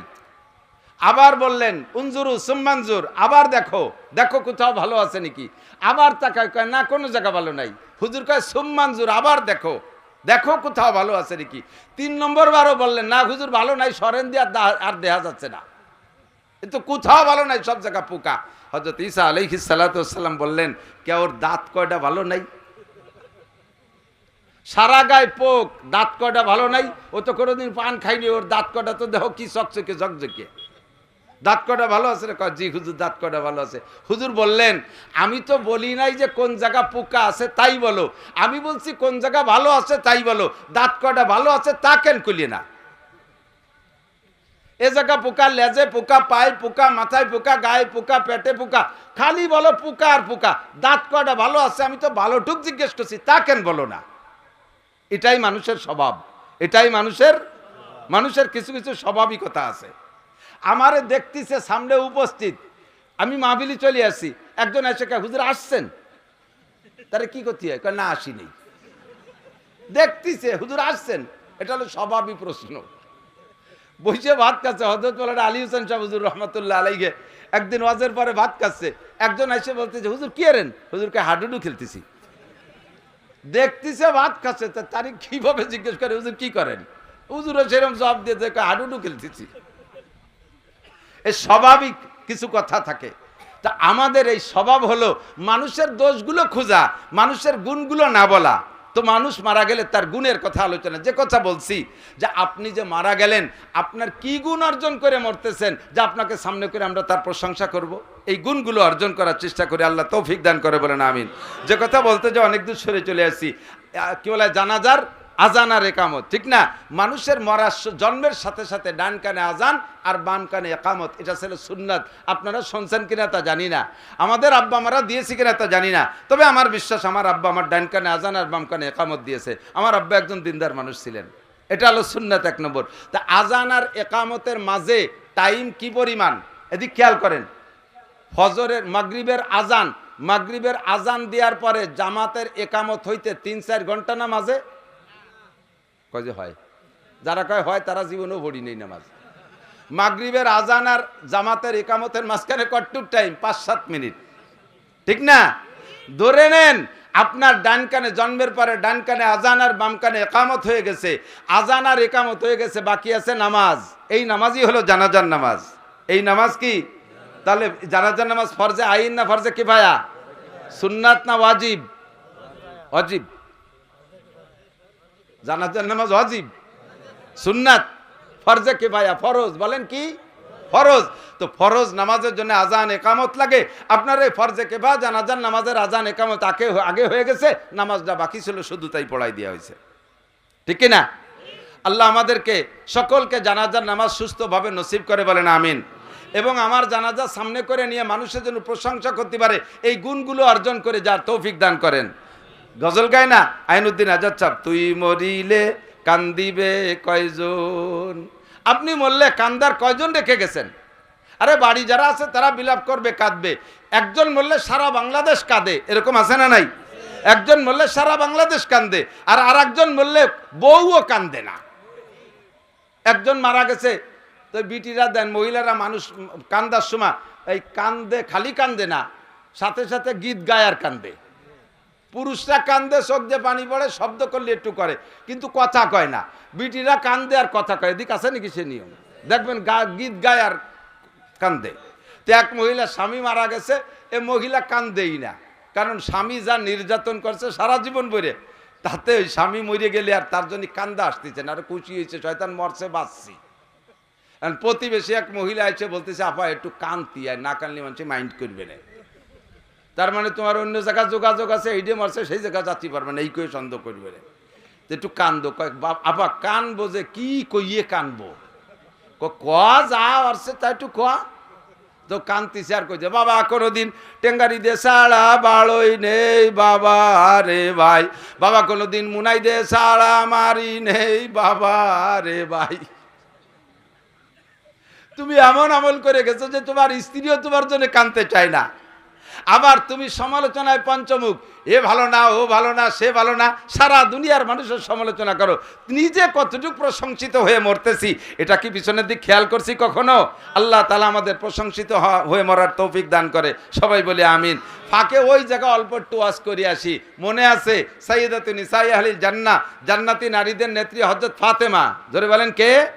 ফাতেমা, হাসান হুসাইনের মা, যুবকদের লিডার হাসান হুসাইন তাদের মা, শেরে খুদা আলীর স্ত্রী, বিশ্বনবী মুহাম্মদুর রাসূলুল্লাহর কলিজার টুকরা কন্যা ফাতেমা রাদিয়াল্লাহু তাআলা আনহা স্বামীর খেদমতে সারাটা রাত এক গিলাস পানি হাতে করে দাঁড়িয়ে, স্বামীর খেদমতে এক গিলাস পানি হাতে করে সারাটা রাত দাঁড়িয়ে খেদমত করেছে। আমার দেশের মা বোনরা, এই ভাই এদিক তাকান, আপনারা আমরাও মেয়েদেরকে বিয়ে দেওয়ার সময় বিয়েই রে বলে দেই, জামাইয়ের বাপরে বলে দেই বিয়েই। আমার মাইয়েডা এতদিন আমাদের বাড়ি ছিল, জীবনেও এক গিলাস পানি ডালি খাই নেই। এই 17 বছর আমরা গালে উঠে ভাত খাইছি। তার মানে কি যে তুমিও বাড়ি নিয়ে আমার মাইয়েডারে খাটাই ফিটাই খাইও না, এইভাবে আদরে আল্লাহদের রাখো। এই কথা বলবেন কেন? জামাইরে বলে দেয় বাপ খেয়াল রাখিস, বাপ আমার বড় আদরের মাইয়া, এর দিয়ে আমরা কোনোদিন কিছু করি নাই, গায়ে একটু নখের রেসর দেই নাই, এক গিলাস পানি ঢালাই খাই নাই, ওর পানিটুকু ঢেলে দিছি, তার মানে আমার মাইয়ে ডারে তুমি পানি ঢেলি খাওয়াইও। এই যে মাইয়েরে অলসতার ট্রেনিং দিয়ে পাঠাইতেছেন, ওই মাইয়া ওই বাড়ি যে টিকতে পারবে না। মেয়েকে শিখাই দেবেন, শ্বশুর বাড়ি যাবি, তোর 1 নম্বরে স্বামীর খেদমত ওয়াজিব, স্বামীর খেদমত ফরজ, এইটা তুই করবি। 2 নম্বরে শ্বশুর শাউরি, আজকে থেকে আব্বা মা শ্বশুর শাউরি। মহিলাদের বিবাহের আগ পর্যন্ত জন্মদাতা আব্বা মা তাদের খেদমত আবিল ওয়ালিদাইনি ইহসানা, এই আয়াতের দ্বারা আব্বা মার খেদমত। যখন মেয়েদের বিয়ে হয়ে যায়, শ্বশুর বাড়ি চলে যায়, তখন শ্বশুর শাশুড়ি হয়ে যায় আব্বা মা। তুমি আজকে থেকে খেদমত চেঞ্জ করে দাও, আব্বা মা বলে আমাদের যে খেদমতটা করতে, এই খেদমত আজকে তুমি শ্বশুর শাশুড়িরে করবা। সেই বাড়ির সবচাইতে বেশি কাজ তুমি করবা। মা রান্না করে খানা খাবা, বাজারে খানা খাবা না। ইদানিং দেখেন আশ্চর্য, সব অনলাইন হয়ে গেছে। একটু পয়সাওয়ালারা যারা, এই বাড়ির মহিলারা রান্না বান্না করে খাবে না, অনলাইনে অর্ডার দিয়ে 3 বেলা জায়গায় বসে খাবে। এমন গাইতু গরু হয়েছে, গড়িয়ে গরু। বিভিন্ন জায়গায় রেস্টুরেন্ট, রাস্তাঘাটে, রাস্তায় বড় বড় হোটেল হয়ে গেছে। বিকেলবেলা দেখা যায় গাড়ি ভরে নিয়ে অফিসারদের বউরা, শিল্পপতিদের বউরা, পয়সাওয়ালাদের বউরা, কন্ট্রাক্টরের বউরা এই জায়গা যাইয়ে ওখানে বসে খাবে, রান্না করে খাবে না। আরে পরে রাতের খাওয়া নিজে হাতে করে রান্না করে খাওয়া, এর মজাই একটা আলাদা। কথা বলেন ঠিক না?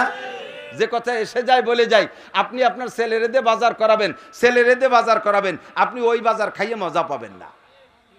আপনি বাজারে যাবেন, আপনার রুচি সম্মত চাহিদা অনুযায়ী দেখে দেখে মাছটা ভালো লাগছে, এই মাছটা কিনবো, লাউ এইটা ভালো লাগছে, এইটা কিনবো। ওই কেনার সময় চোখে যেটা ভালো লাগছে চয়েস করে কিনছেন, ওই কিনা থেকে নিয়ে রান্না করে খাওয়া পর্যন্ত ওই খাদ্যটার ভিতরে আপনার আত্মিক একটা টান তৈরি করে থাকে। এটা কখন রান্না করবে, এই কই মাছ কখন রান্না করবে, বড় ইলিশ কখন রান্না করবে, সেই থেকে জিভের ভিতরে পানি বাড়তে তালে থাকে। এরপরে সেই খাবার স্ত্রী রান্না করে দিলে তার ভিতরে যে মজা, ওই আটুরিয়া বাজারে বেটারা রান্না করে তুইছে, সেই জায়গা যাইয়ে কিনে খাবেন, সেই মজা আপনি পাবেন না। মহিলাও নিজে হাতে রান্না করলে যে মজা, এই মজা অন্য কোথাও পাওয়া যাবে না। মেয়েদেরকে অলসতার ট্রেনিং দিয়ে শ্বশুর বাড়ি পাঠাবেন না, তাদের কর্মঠর প্রশিক্ষণ দিয়ে পাঠাবেন। হযরত ফাতেমা রাদিয়াল্লাহু তাআলা আনহা স্বামীর খেদমতে যদি এরকম করতে পারে, আমার দেশের মা বোনরা স্বামীর কাপড় ধুয়ে দেবে না, স্বামীর কোনো খেদমত করতে রাজি না। ভালো করে জেনে নেন, এসে গেছে একটু বলে যায়, ওয়াজের দিকে চলে যাব, ওয়াজ রয়েছে অন্য জায়গা। ছোট্ট করে বলে যাই, স্বামীর খেদমতে আপনি মারা ন্যূনতম হাত্তা লুকমাতে ফিহে, যদি কোনো মহিলা তার স্বামীর মুখে একটা কুল বরই, একটা কমলা লেবুর দানা, একটা ডালিমির দানা, এক লুকমা খাবার স্বামীর মুখে মহাব্বতের সাথে তুলে খাওয়ায় দেয়, তাহলে ওই মহিলার আমল নামায় 7 বড়ি স্বর্ণ আল্লাহর রাস্তায় সদকা করে দিলে যেই নেকি, সেই নেকি আল্লাহ তাআলা দিয়ে দেয়। মহিলাদের ইনকাম করে একেবারে সহজ, পরিশ্রম কম, পারিশ্রমিক বেশি। মোহাব্বত করে স্বামীর একটু হালকা খেদমত, স্বামী রাত্রে শুয়ে আছে, মাথার মধ্যে চুলের মধ্যে আঙ্গুল ঢুকাই দিয়ে হালকা একটু মেসেজ চাপ দিচ্ছে, স্বামী আরামে ঘুমাক। প্রত্যেক একটা চাপ দিয়ে 7 ভরি স্বর্ণ আল্লাহর রাস্তায় দান করার সওয়াব। স্বামীর জুতা জোড়া সোজা করে দিলে 7 ভরি স্বর্ণ দান করার সওয়াব। এমনকি গায়ে একটা ঘামাসি গোটা দেখছে, এই ঘামাসির গোটাটা যদি স্বেচ্ছায় মোহাব্বতের সাথে স্ত্রী গায়ের থেকে মেরে দেয়, তাহলে মহিলার আমল নামায় 7 ভরি স্বর্ণ দান করার সওয়াব। স্বামী মাঠের থেকে কষ্ট করে এসে ঘরে বসছে, একটা হাত পাখা তাল পাখা, অথবা ঘরে যদি কারেন্টের ফ্যান থাকে, সুইচটা অন করে স্বামীর গায়ে বাতাস চালু করে দিয়েছে, সুইচ অন করতে যে দেরি, তার আমল নামায় 7 ভরি স্বর্ণ দান করার নেকি লিখতে একটু দেরি হয় না। যদি কারেন্ট ফ্যান না থাকে, ফ্যান চালাই দিতে হবে। ফ্যান তাই বলে যেন কনকনে শীতের রাত্রি, পুষ মাসের রাত্রি আছে, স্বামী বইছে আর ফ্যান চালাই দিলেন, সে সময় আপনার এই 7 ভরি নেকি স্বর্ণ দান করার নেকি নিতে হলে গায়ে একটা কম্বল জড়াই দিতে হবে। কম্বলটা লেপটা গায়ে উঠে দিলে 7 ভরি স্বর্ণ দান করার সওয়াব। আপনি স্বামীর জুতো জোড়া সোজা করে দিলে 7 ভরি, অজু বানানোর পানি গরম করে দিলেন শীতকালে, 7 ভরি স্বর্ণ দান করার সওয়াব। মহিলাদের পায়ে কদমে আল্লাহ তাআলা নেকি কামাই করার ব্যবস্থা করে দিয়েছে। দুঃখের বিষয় হলো চলমান জগৎটা এমন পরিস্থিতিতে এসে পৌঁছে গেছে, নারীদেরকে স্বামীদের থেকে বিচ্ছিন্ন,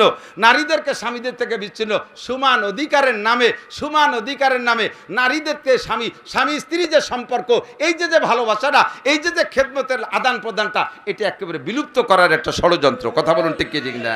সমান অধিকার, এই কথাটা বলতেই তো লজ্জা লাগে। সমান অধিকার বহুত ব্যাখ্যা আমরা কইতে পারি, কিন্তু সব কথা তার মাইকি কোয়া যায় না। তো সবচাইতে ছোট্ট একটা কথা বলি, সমান অধিকার যদি দেন, তাহলে এতদিন মহিলারা বাচ্চা পেটে গর্ভধারণ করছে, এখন থেকে বিটারা করবে। সমান অধিকার ভাগ করি, একদিন মহিলা আদম আলাইহিস সালাম থেকে এ পর্যন্ত মহিলারা বাচ্চা পেটে গর্ভধারণ করছে, এখন তো বিটাকে পেটে ঢুয়ে দেন, সম্ভব? কোথাও সম্ভব না। আর রিজালু কাওয়ামুনা আলান নিসা, আল্লাহ তাআলা পুরুষদেরকে নারীদের উপরে প্রাধান্যতা দিয়ে সৃষ্টি করেছে। পুরুষের হাড় শক্ত, কণ্ঠ মোটা, গায়ের শক্তি বেশি, মেধা বেশি। দুইজন মহিলা সাক্ষীর পরিবর্তে একজন পুরুষ সাক্ষী যথেষ্ট। দুইজন মহিলা সাক্ষীর যতটুকু গুরুত্ব, একজন পুরুষ সাক্ষীর সেই গুরুত্ব আল্লাহ তাআলাই তার পক্ষ থেকে এভাবে ভাগ করে দিয়েছে। আপনি কেন তাদেরকে সমান অধিকার দেবেন? আদৌ কোনোদিন পারবে? কথা বলেন, পারবে? কোনোদিনও পারবে না। আল্লাহ তাআলা হেফাজত করুক। মেয়েরা এই প্রশিক্ষণ সেখান থেকে নেবেন। যে কথা বলতে যে অনেক দূর সরে চলে আসছে, আজান মনে আছে নাকি? আজান 5 ওয়াক্ত নামাজের জন্য মসজিদে কি হবে? আজান হবে। তবে হজ ও ফরজ এর জন্য মানুষকে ডাকতে হবে। এই আজানটা ইব্রাহিম তুমি দিয়ে দাও। কাবাঘর নির্মাণের পরে মাকামে ইব্রাহিমের উপরে দাঁড়াইয়া, মাকামে ইব্রাহিম, হাজি সাহেব, হাজি কেউ আছেন নাকি? হাজি সাহেব, মাশাআল্লাহ, হাজি আছে, হাজি আছে। হাজি সাহেবরা দেখেছেন না কাবাঘরের পাশে মাকামে ইব্রাহিম? কাছের ছবিতেও দেখছেন কাবাঘরের পাশে একটা কাছের বাক্স, খুব সুন্দর একটা লালটিনের মতো দেখা যায়। ওর ভিতরে একটা পাথর আছে। এই পাথরটার নাম হলো মাকামে ইব্রাহিম। ইব্রাহিম আলাইহিস সালামকে আল্লাহ তাআলা কাবাঘর নির্মাণের অর্ডার করেছেন। তো হাতে যতদূর নাগাল পাইছে অতদূর পর্যন্ত ইসমাইল পাথর আগে দিচ্ছে আর ইব্রাহিম আলাইহিস সালাম গাচ্ছে। জিব্রাইলকে বলছে, ভাই জিব্রাইল, কাবাঘরকে এতটুকু উঁচু, আর তো হাতে লাগল পাচ্ছি না। আর এই শেষ সময় তো আর মক্কায় বাঁশ নাই যে ভাড়া বাঁধতে উঁচু হবে, তাহলে বাঁশও নাই, ভাড়া বাঁধার ব্যবস্থা নেই। আমি কাবাকে এই পর্যন্ত ছাদ দিয়ে দেবো? কয় যে না, আরও উঁচু হবে। কতটুকু উঁচু হবে? কয় যে আরও উঁচু হবে, যেখানে গেলে আপনার যতটুকু মাপ আছে আল্লাহই বলবেন, আমি বলে দেবো, সেই জায়গা থেমে যাবেন।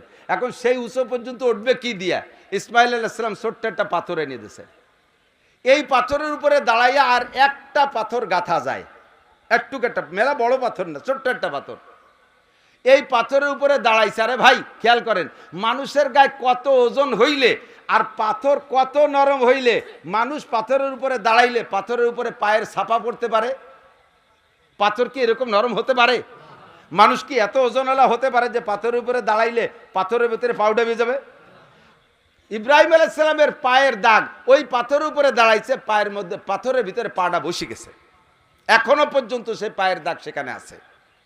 বহুবার দেখার তৌফিক দিয়েছে আল্লাহ তাআলা। আপনিও যাবেন, দেখবেন। হাজিরা তওয়াফের পরে ওই জায়গা যায় 2 রাকাত নামাজ পড়তে হয়, মাকামে ইব্রাহিম এই জায়গা। তো এই ইব্রাহিম আলাইহিস সালাম যখন ওই পাথরের উপরে দাঁড়ায় দাঁড়ায় গাঁথতেছে, চতুর্দিকে একটা করে পাথর গাঁথা হয়েছে। এখন কয়, ভাই জিব্রাইল, আরো কি উপরে গাঁথতে হবে? বলে হ্যাঁ। কয় তা উঠবো কি করে? এই পাথরটাকে আল্লাহ তাআলা কুদরতি লিফট বানায় দিয়েছে। কোন সুবহানাল্লাহ। পরে আপনাকে উঁচু করবে আর আপনি গাঁথবেন, পাথর যে জায়গা যায় থামিয়ে যাবে, ওই পর্যন্ত গাঁথা শেষ। বর্তমান কাবাঘরের যে উচ্চতা আছে, ইব্রাহিম আলাইহিস সালামের সময় এই উচ্চতাই ছিল। ওই পরিমাণ ইব্রাহিম আলাইহিস সালামকে পাথরে উঁচু করে নিয়ে দাঁড় করে দিয়েছে।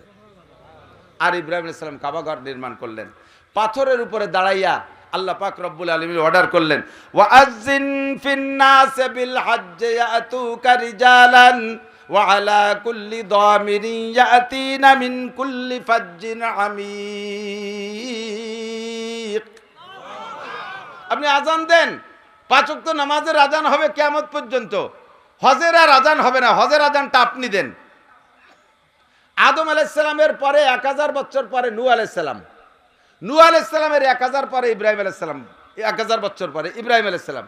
সেই সময় ইব্রাহিম আলাইহিস সালাম আজান দিয়েছে, তখন কি দুনিয়ায় 800 কোটি মানুষ ছিল? মানব বসতি যত দূরের মধ্যে ছিল, ইব্রাহিম আলাইহিস সালামকে আজান দিতে বললেন।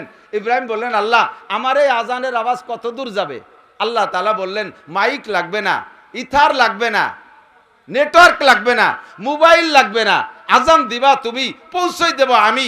বর্তমান বিশ্বে যত দূরে মানুষ আছে সমস্ত মানুষের কানে তোমার আজান আমি আল্লাহ তাআলা পৌঁছে দেব। ওই সময় দুনিয়ায় যত মানুষ জীবিত ছিল সব মানুষ ইব্রাহিম আলাইহিস সালামের হজের আজান শুনছে। শুধু তাই না, খেয়াল করেন, দুনিয়ায় যারা জীবিত ছিল শুধু তাই না, আমরা তো সে সময় দুনিয়ায় ছিলাম না, আমরা ছিলাম রুহের জগতে। এই ইব্রাহিম আলাইহিস সালামের আজান, হজের আজান রুহের জগতে পৌঁছে গেছে।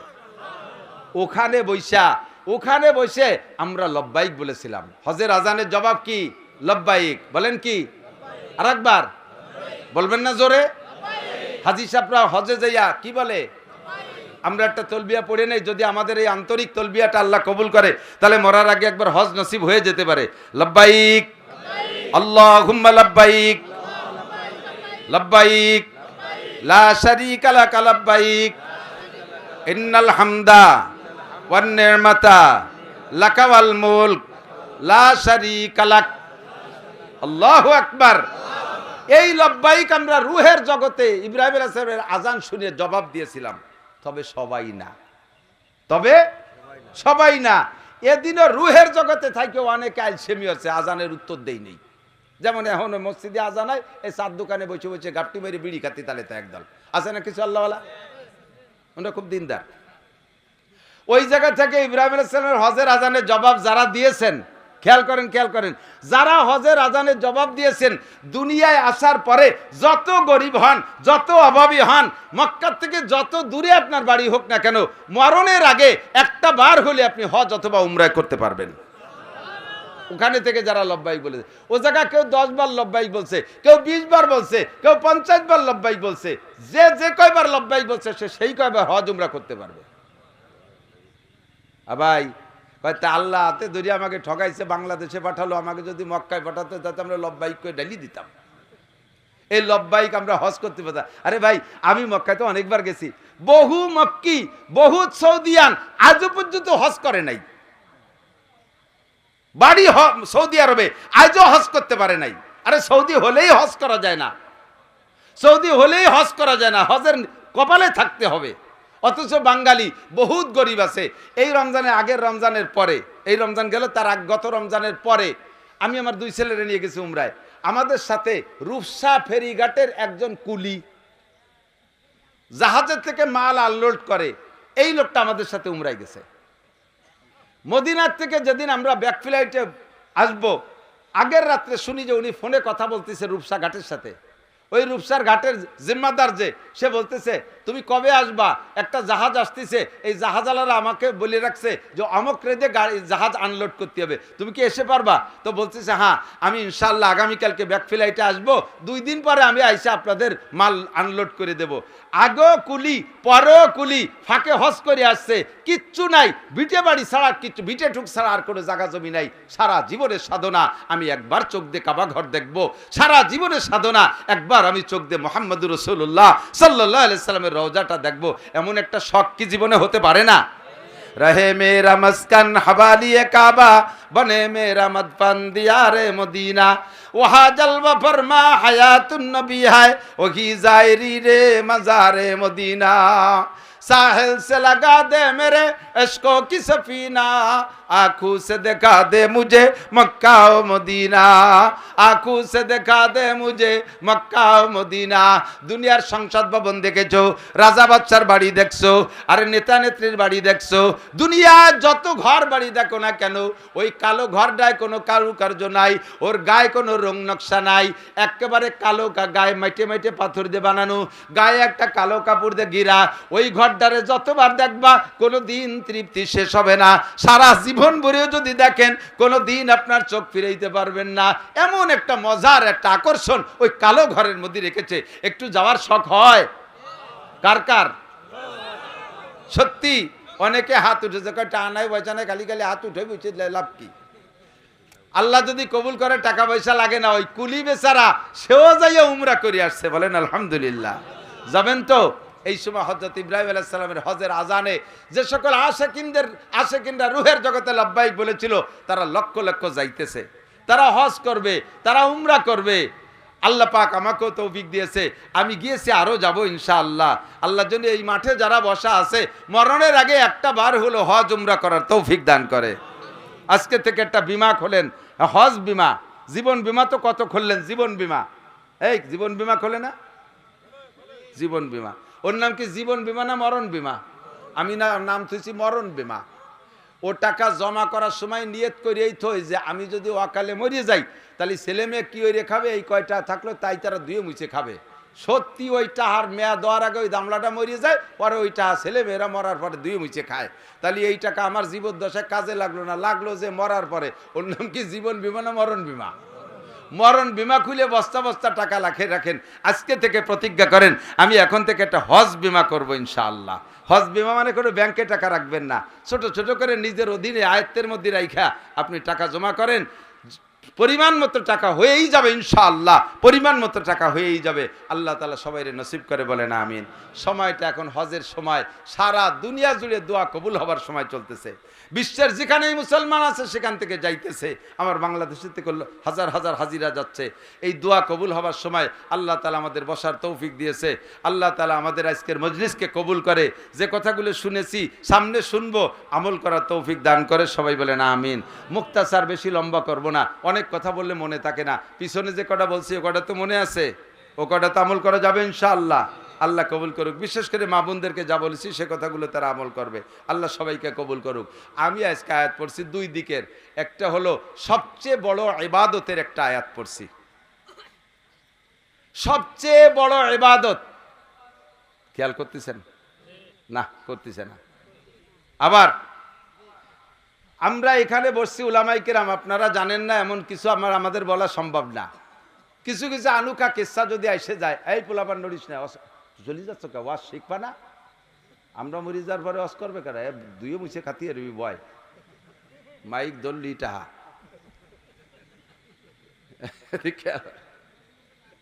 সবচেয়ে বড় ইবাদত, খেয়াল করেন। আবার বলি, দুনিয়ায় সবচেয়ে কঠিন কাজ কোনটা? কেউ কি বলতে পারেন? জানা আছে? আমি একটা প্রশ্ন আপনাদের কাছে রাখছি, জানা থাকলে কেউ বলবেন সবচেয়ে কঠিন কাজ কোনটা? কে জানা থাকলে জানা মতে কয় যে হুজুর ও কয়ে সারার কায়দা নাই, কোনটা কঠিন? আমি জানি সবচেয়ে কঠিন কাজ কোনটা। সবচেয়ে কঠিন কাজ লেখাপড়া। লেখাপড়ার চেয়ে কঠিন কাজ নাই। ছেলেটারা স্কুলে দিয়েছেন, দেখবেন 2-4 ক্লাস পড়ি আর পড়বে না। প্রাইমারি পড়লেও হাই স্কুলে যাওয়ার পরে 7-8 পরে আর পড়বে না।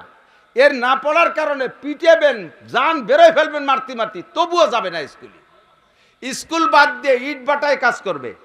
স্কুল বাদ দিয়ে 6 মিলি 30-40 সিএফটি গাছ পেটে বাঁধা ঠেলতি রাজি, তবু ভর্তি রাজি না।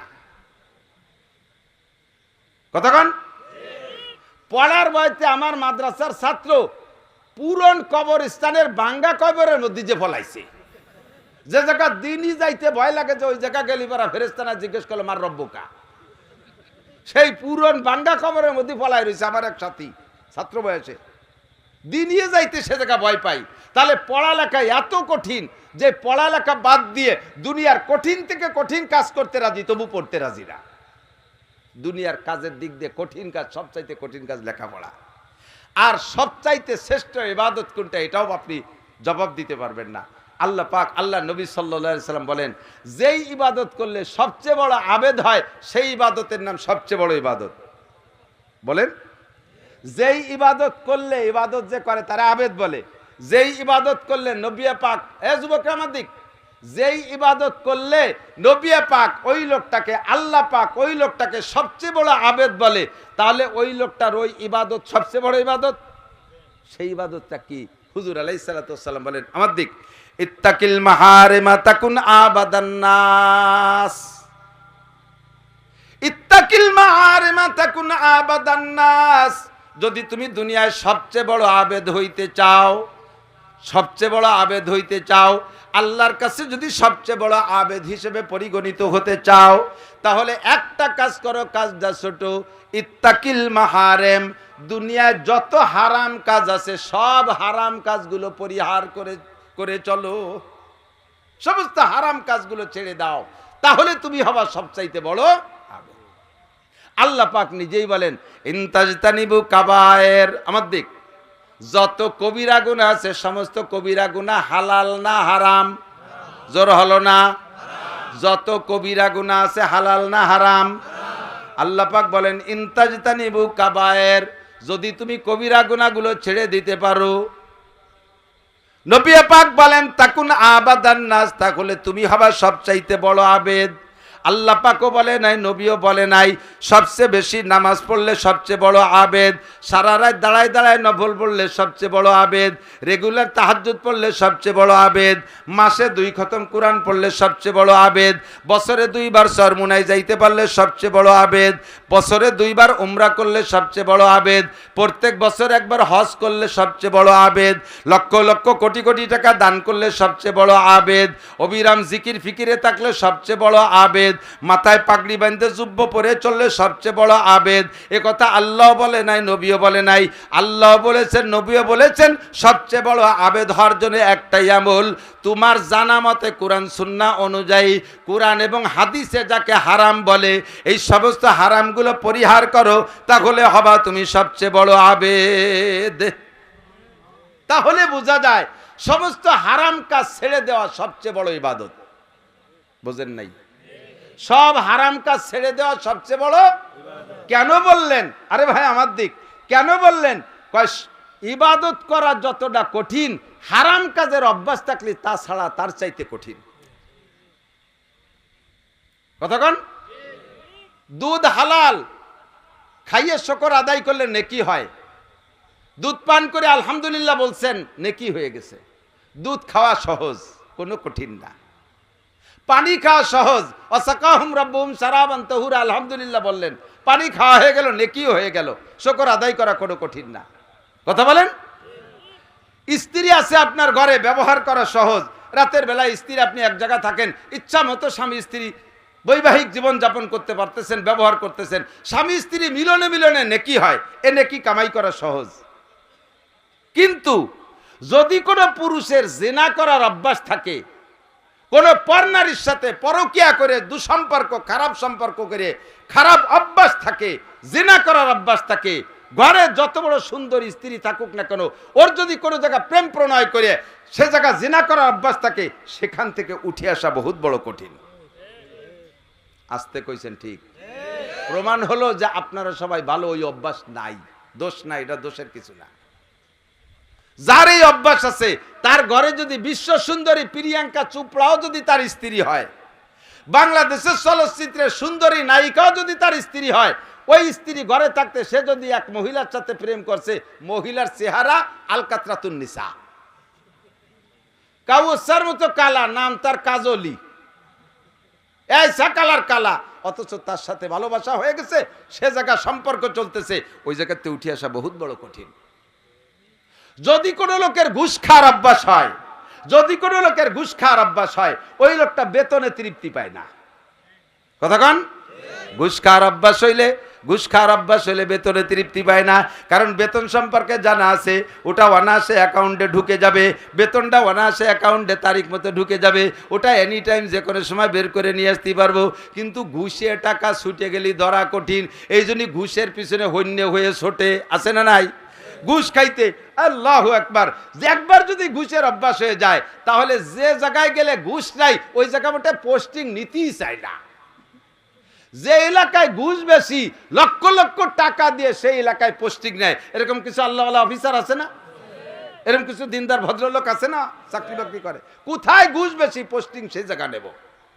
আর ঘুষের যদি একবার অভ্যাস হয়ে যায়, তখন সে বেতনে তৃপ্তি পায় না। যে লোকটা মদ গাঁজা ইয়াবা ফেনসিডিল হিরোইন খাওয়ার অভ্যাস হয়ে গেছে, ওই লোকটা দুধে তৃপ্তি পায় না, মধুতে স্বাদ পায় না, ওই লোকটা দুনিয়ার কোনো হালালে তৃপ্তি পায় না। আর ওই হারাম থেকে উঠে আসা বড় কঠিন। হারাম থেকে ফিরানোর জন্য তাকে কি পরিমাণ চেষ্টা করে। রেহাব নামে জেলখানা বানাইছে, রিহাব।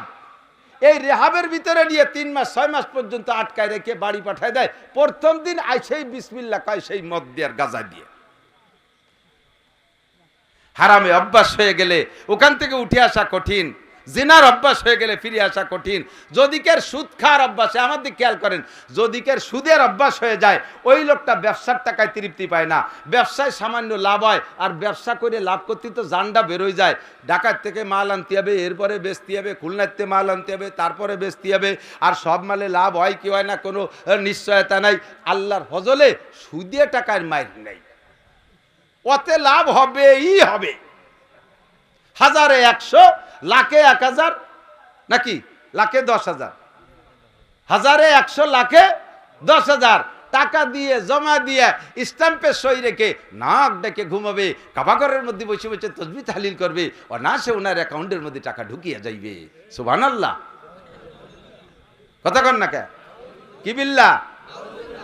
সুদখোর হাজি, সুদের টাকা দিয়ে যদি হজে যাও, ফেরেশতারা ওই জায়গা জুতো নিয়ে বসে রয়েছে, তুই এয়ারপোর্টে নাম লিয়ে খালি সাড়ে শয়তান। ঘুষিয়ে টাকা দিয়ে আইসে হজ করতে, উমরা করতে, ঘুষ খাওয়া টাকা দিয়ে, বেতন পাও 30,000, বছরে 2 বার উমরা করে, এই গুমরা টাকা পাস কোন জায়গা? হারাম টাকা ইবাদত। লা সাদকাতা মিন গুলুলিন, আল্লাহ পাক বলেছেন, নবী পাক বলেন, হারাম টাকার কোনো সদকা আল্লাহ কবুল করে না। হারাম টাকা ঘুষ খাইয়া, সুদ খাইয়া, চুরি করে, ডাকাতি করে, কন্ট্রাক্টের মাল মারিয়ে দিয়ে রাস্তায় কন্ট্রাক্টরের মাল দেশে এই পরিমাণ মাল রাস্তায় খরচ করবা, লামসাম খরচ করে মোটা টাকা মারিয়ে দিয়ে সেই টাকা দিয়ে মসজিদের টাইলস কিনে দেয়, এসি কিনে দেয়। তোমার এই এসির বুয়ো না মসজিদ, তোমার এই টাইলসের বুয়া না বুকা না মসজিদ। আল্লাহ তোমার ধর্ম, আল্লাহর ধর্ম তোমার এই হারাম টাকার কাছে বুকা না। কথা বলুন ঠিক কি ঠিক না? এর জন্য হুজুর বলেন, ইত্তাকিল মাহারেম, যদি সবচেয়ে বড় আবেদ হইতে চাও তাহলে হারাম কাজ ছেড়ে দাও। হারামের বহুত ক্লাসিফিকেশন আছে। আল্লাহ পাক বলেন, ইনতাজতানিবু কাবায়ের, যদি কবিরা গুনাহ ছেড়ে দিতে পারো, নুকাফির আনকুম সাইয়্যাতিকুম, তোমাদের সগীরা গুনাহ আমি আল্লাহ বিনা তওবায় ক্ষমা করে দেব। সগীরা গুনাহ ক্ষমা চাওয়ার জন্য তোমার তওবা করা লাগবে না, শুধু কবিরা গুনাহ পরিহার করলে তোমার সব সগীরা গুনাহ এমনি মাফ করে দেব। বলেন না সুবহানাল্লাহ? কিছু কিছু কবিরা গুনাহ সমাজে এলাকায় সমকালীন পরিবর্তন হয়, এর জন্য বলা লাগে। এদিক খেয়াল করেন, মিথ্যে কথা বলা সগীরা না কবিরা? জোর হলো না? বলেন না একটু? আমি কেন বলাচ্ছি, কিয়ামতে যাই যাতে অস্বীকার করতে না পারেন, হুজুরকে কাছে শুনি নেই এমন ভাবে ভেক্সি বাইরে পড়বেন, কোনো দিনও শুনি নেই যে মিথ্যে কথা কলি কবিরা গুনাহ। আল্লাহ তুমি আমার চেনো না, আমি কত ভালো মানুষ, যদি জানতাম যে মিথ্যে কথা কবিরা, আমি কোনোদিন কই। এই বলে মুখ মুছবেন কাউর মতো, কাউয়ে দেন কিছু খাইয়ে ডালের সাথে বাড়ি ভর দেয়, কিছু খাইনি। এই কাকের মতো মুখ মুছবেন যে কোনোদিন শুনি নাই। এই জন্য মস্ক করাই দিলাম, মিথ্যে কথা বলা সগীরা না কবিরা? গীবাত করা সগীরা না কবিরা? গীবাত বোঝেন? এই বিষয়টা একটু বুঝতে হবে, একটু কষ্ট করেন, একটু কষ্ট করেন, মুহাব্বতের সাথে একটু কষ্ট করেন, শুনবেন শুনবেন। গীবাত হলো আসাদ্দু মিনাজ জিনা। আগে বোঝেন গীবাত কারে কয়। আমি মাওলানা নাসির একটা অন্যায় করছি, আপনার সামনে ধরা পড়ে গেছি অন্যায়টা করিয়া, আমি নিজেও লজ্জিত অন্যায়টা করিয়া, আমি রাতের বেলা আল্লাহর কাছে ক্ষমা চেয়ে নিছি, তওবা করছি আমি। আপনি আমাকে সমাজে খাটো করার জন্য, সমাজে আমাকে খাটো করার জন্য, দাগি করার জন্য মানুষের কাছে যেখানে সেখানে আমার ওই দোষটা চর্চা করতেছেন, এর নাম গীবাত। হয়তো বলবেন যে এটা তো আমি বানায় বলতেছি না, হুজুর করছে তাই কইতেছি। হাদিসে বলে এই জন্যই তো গীবাত।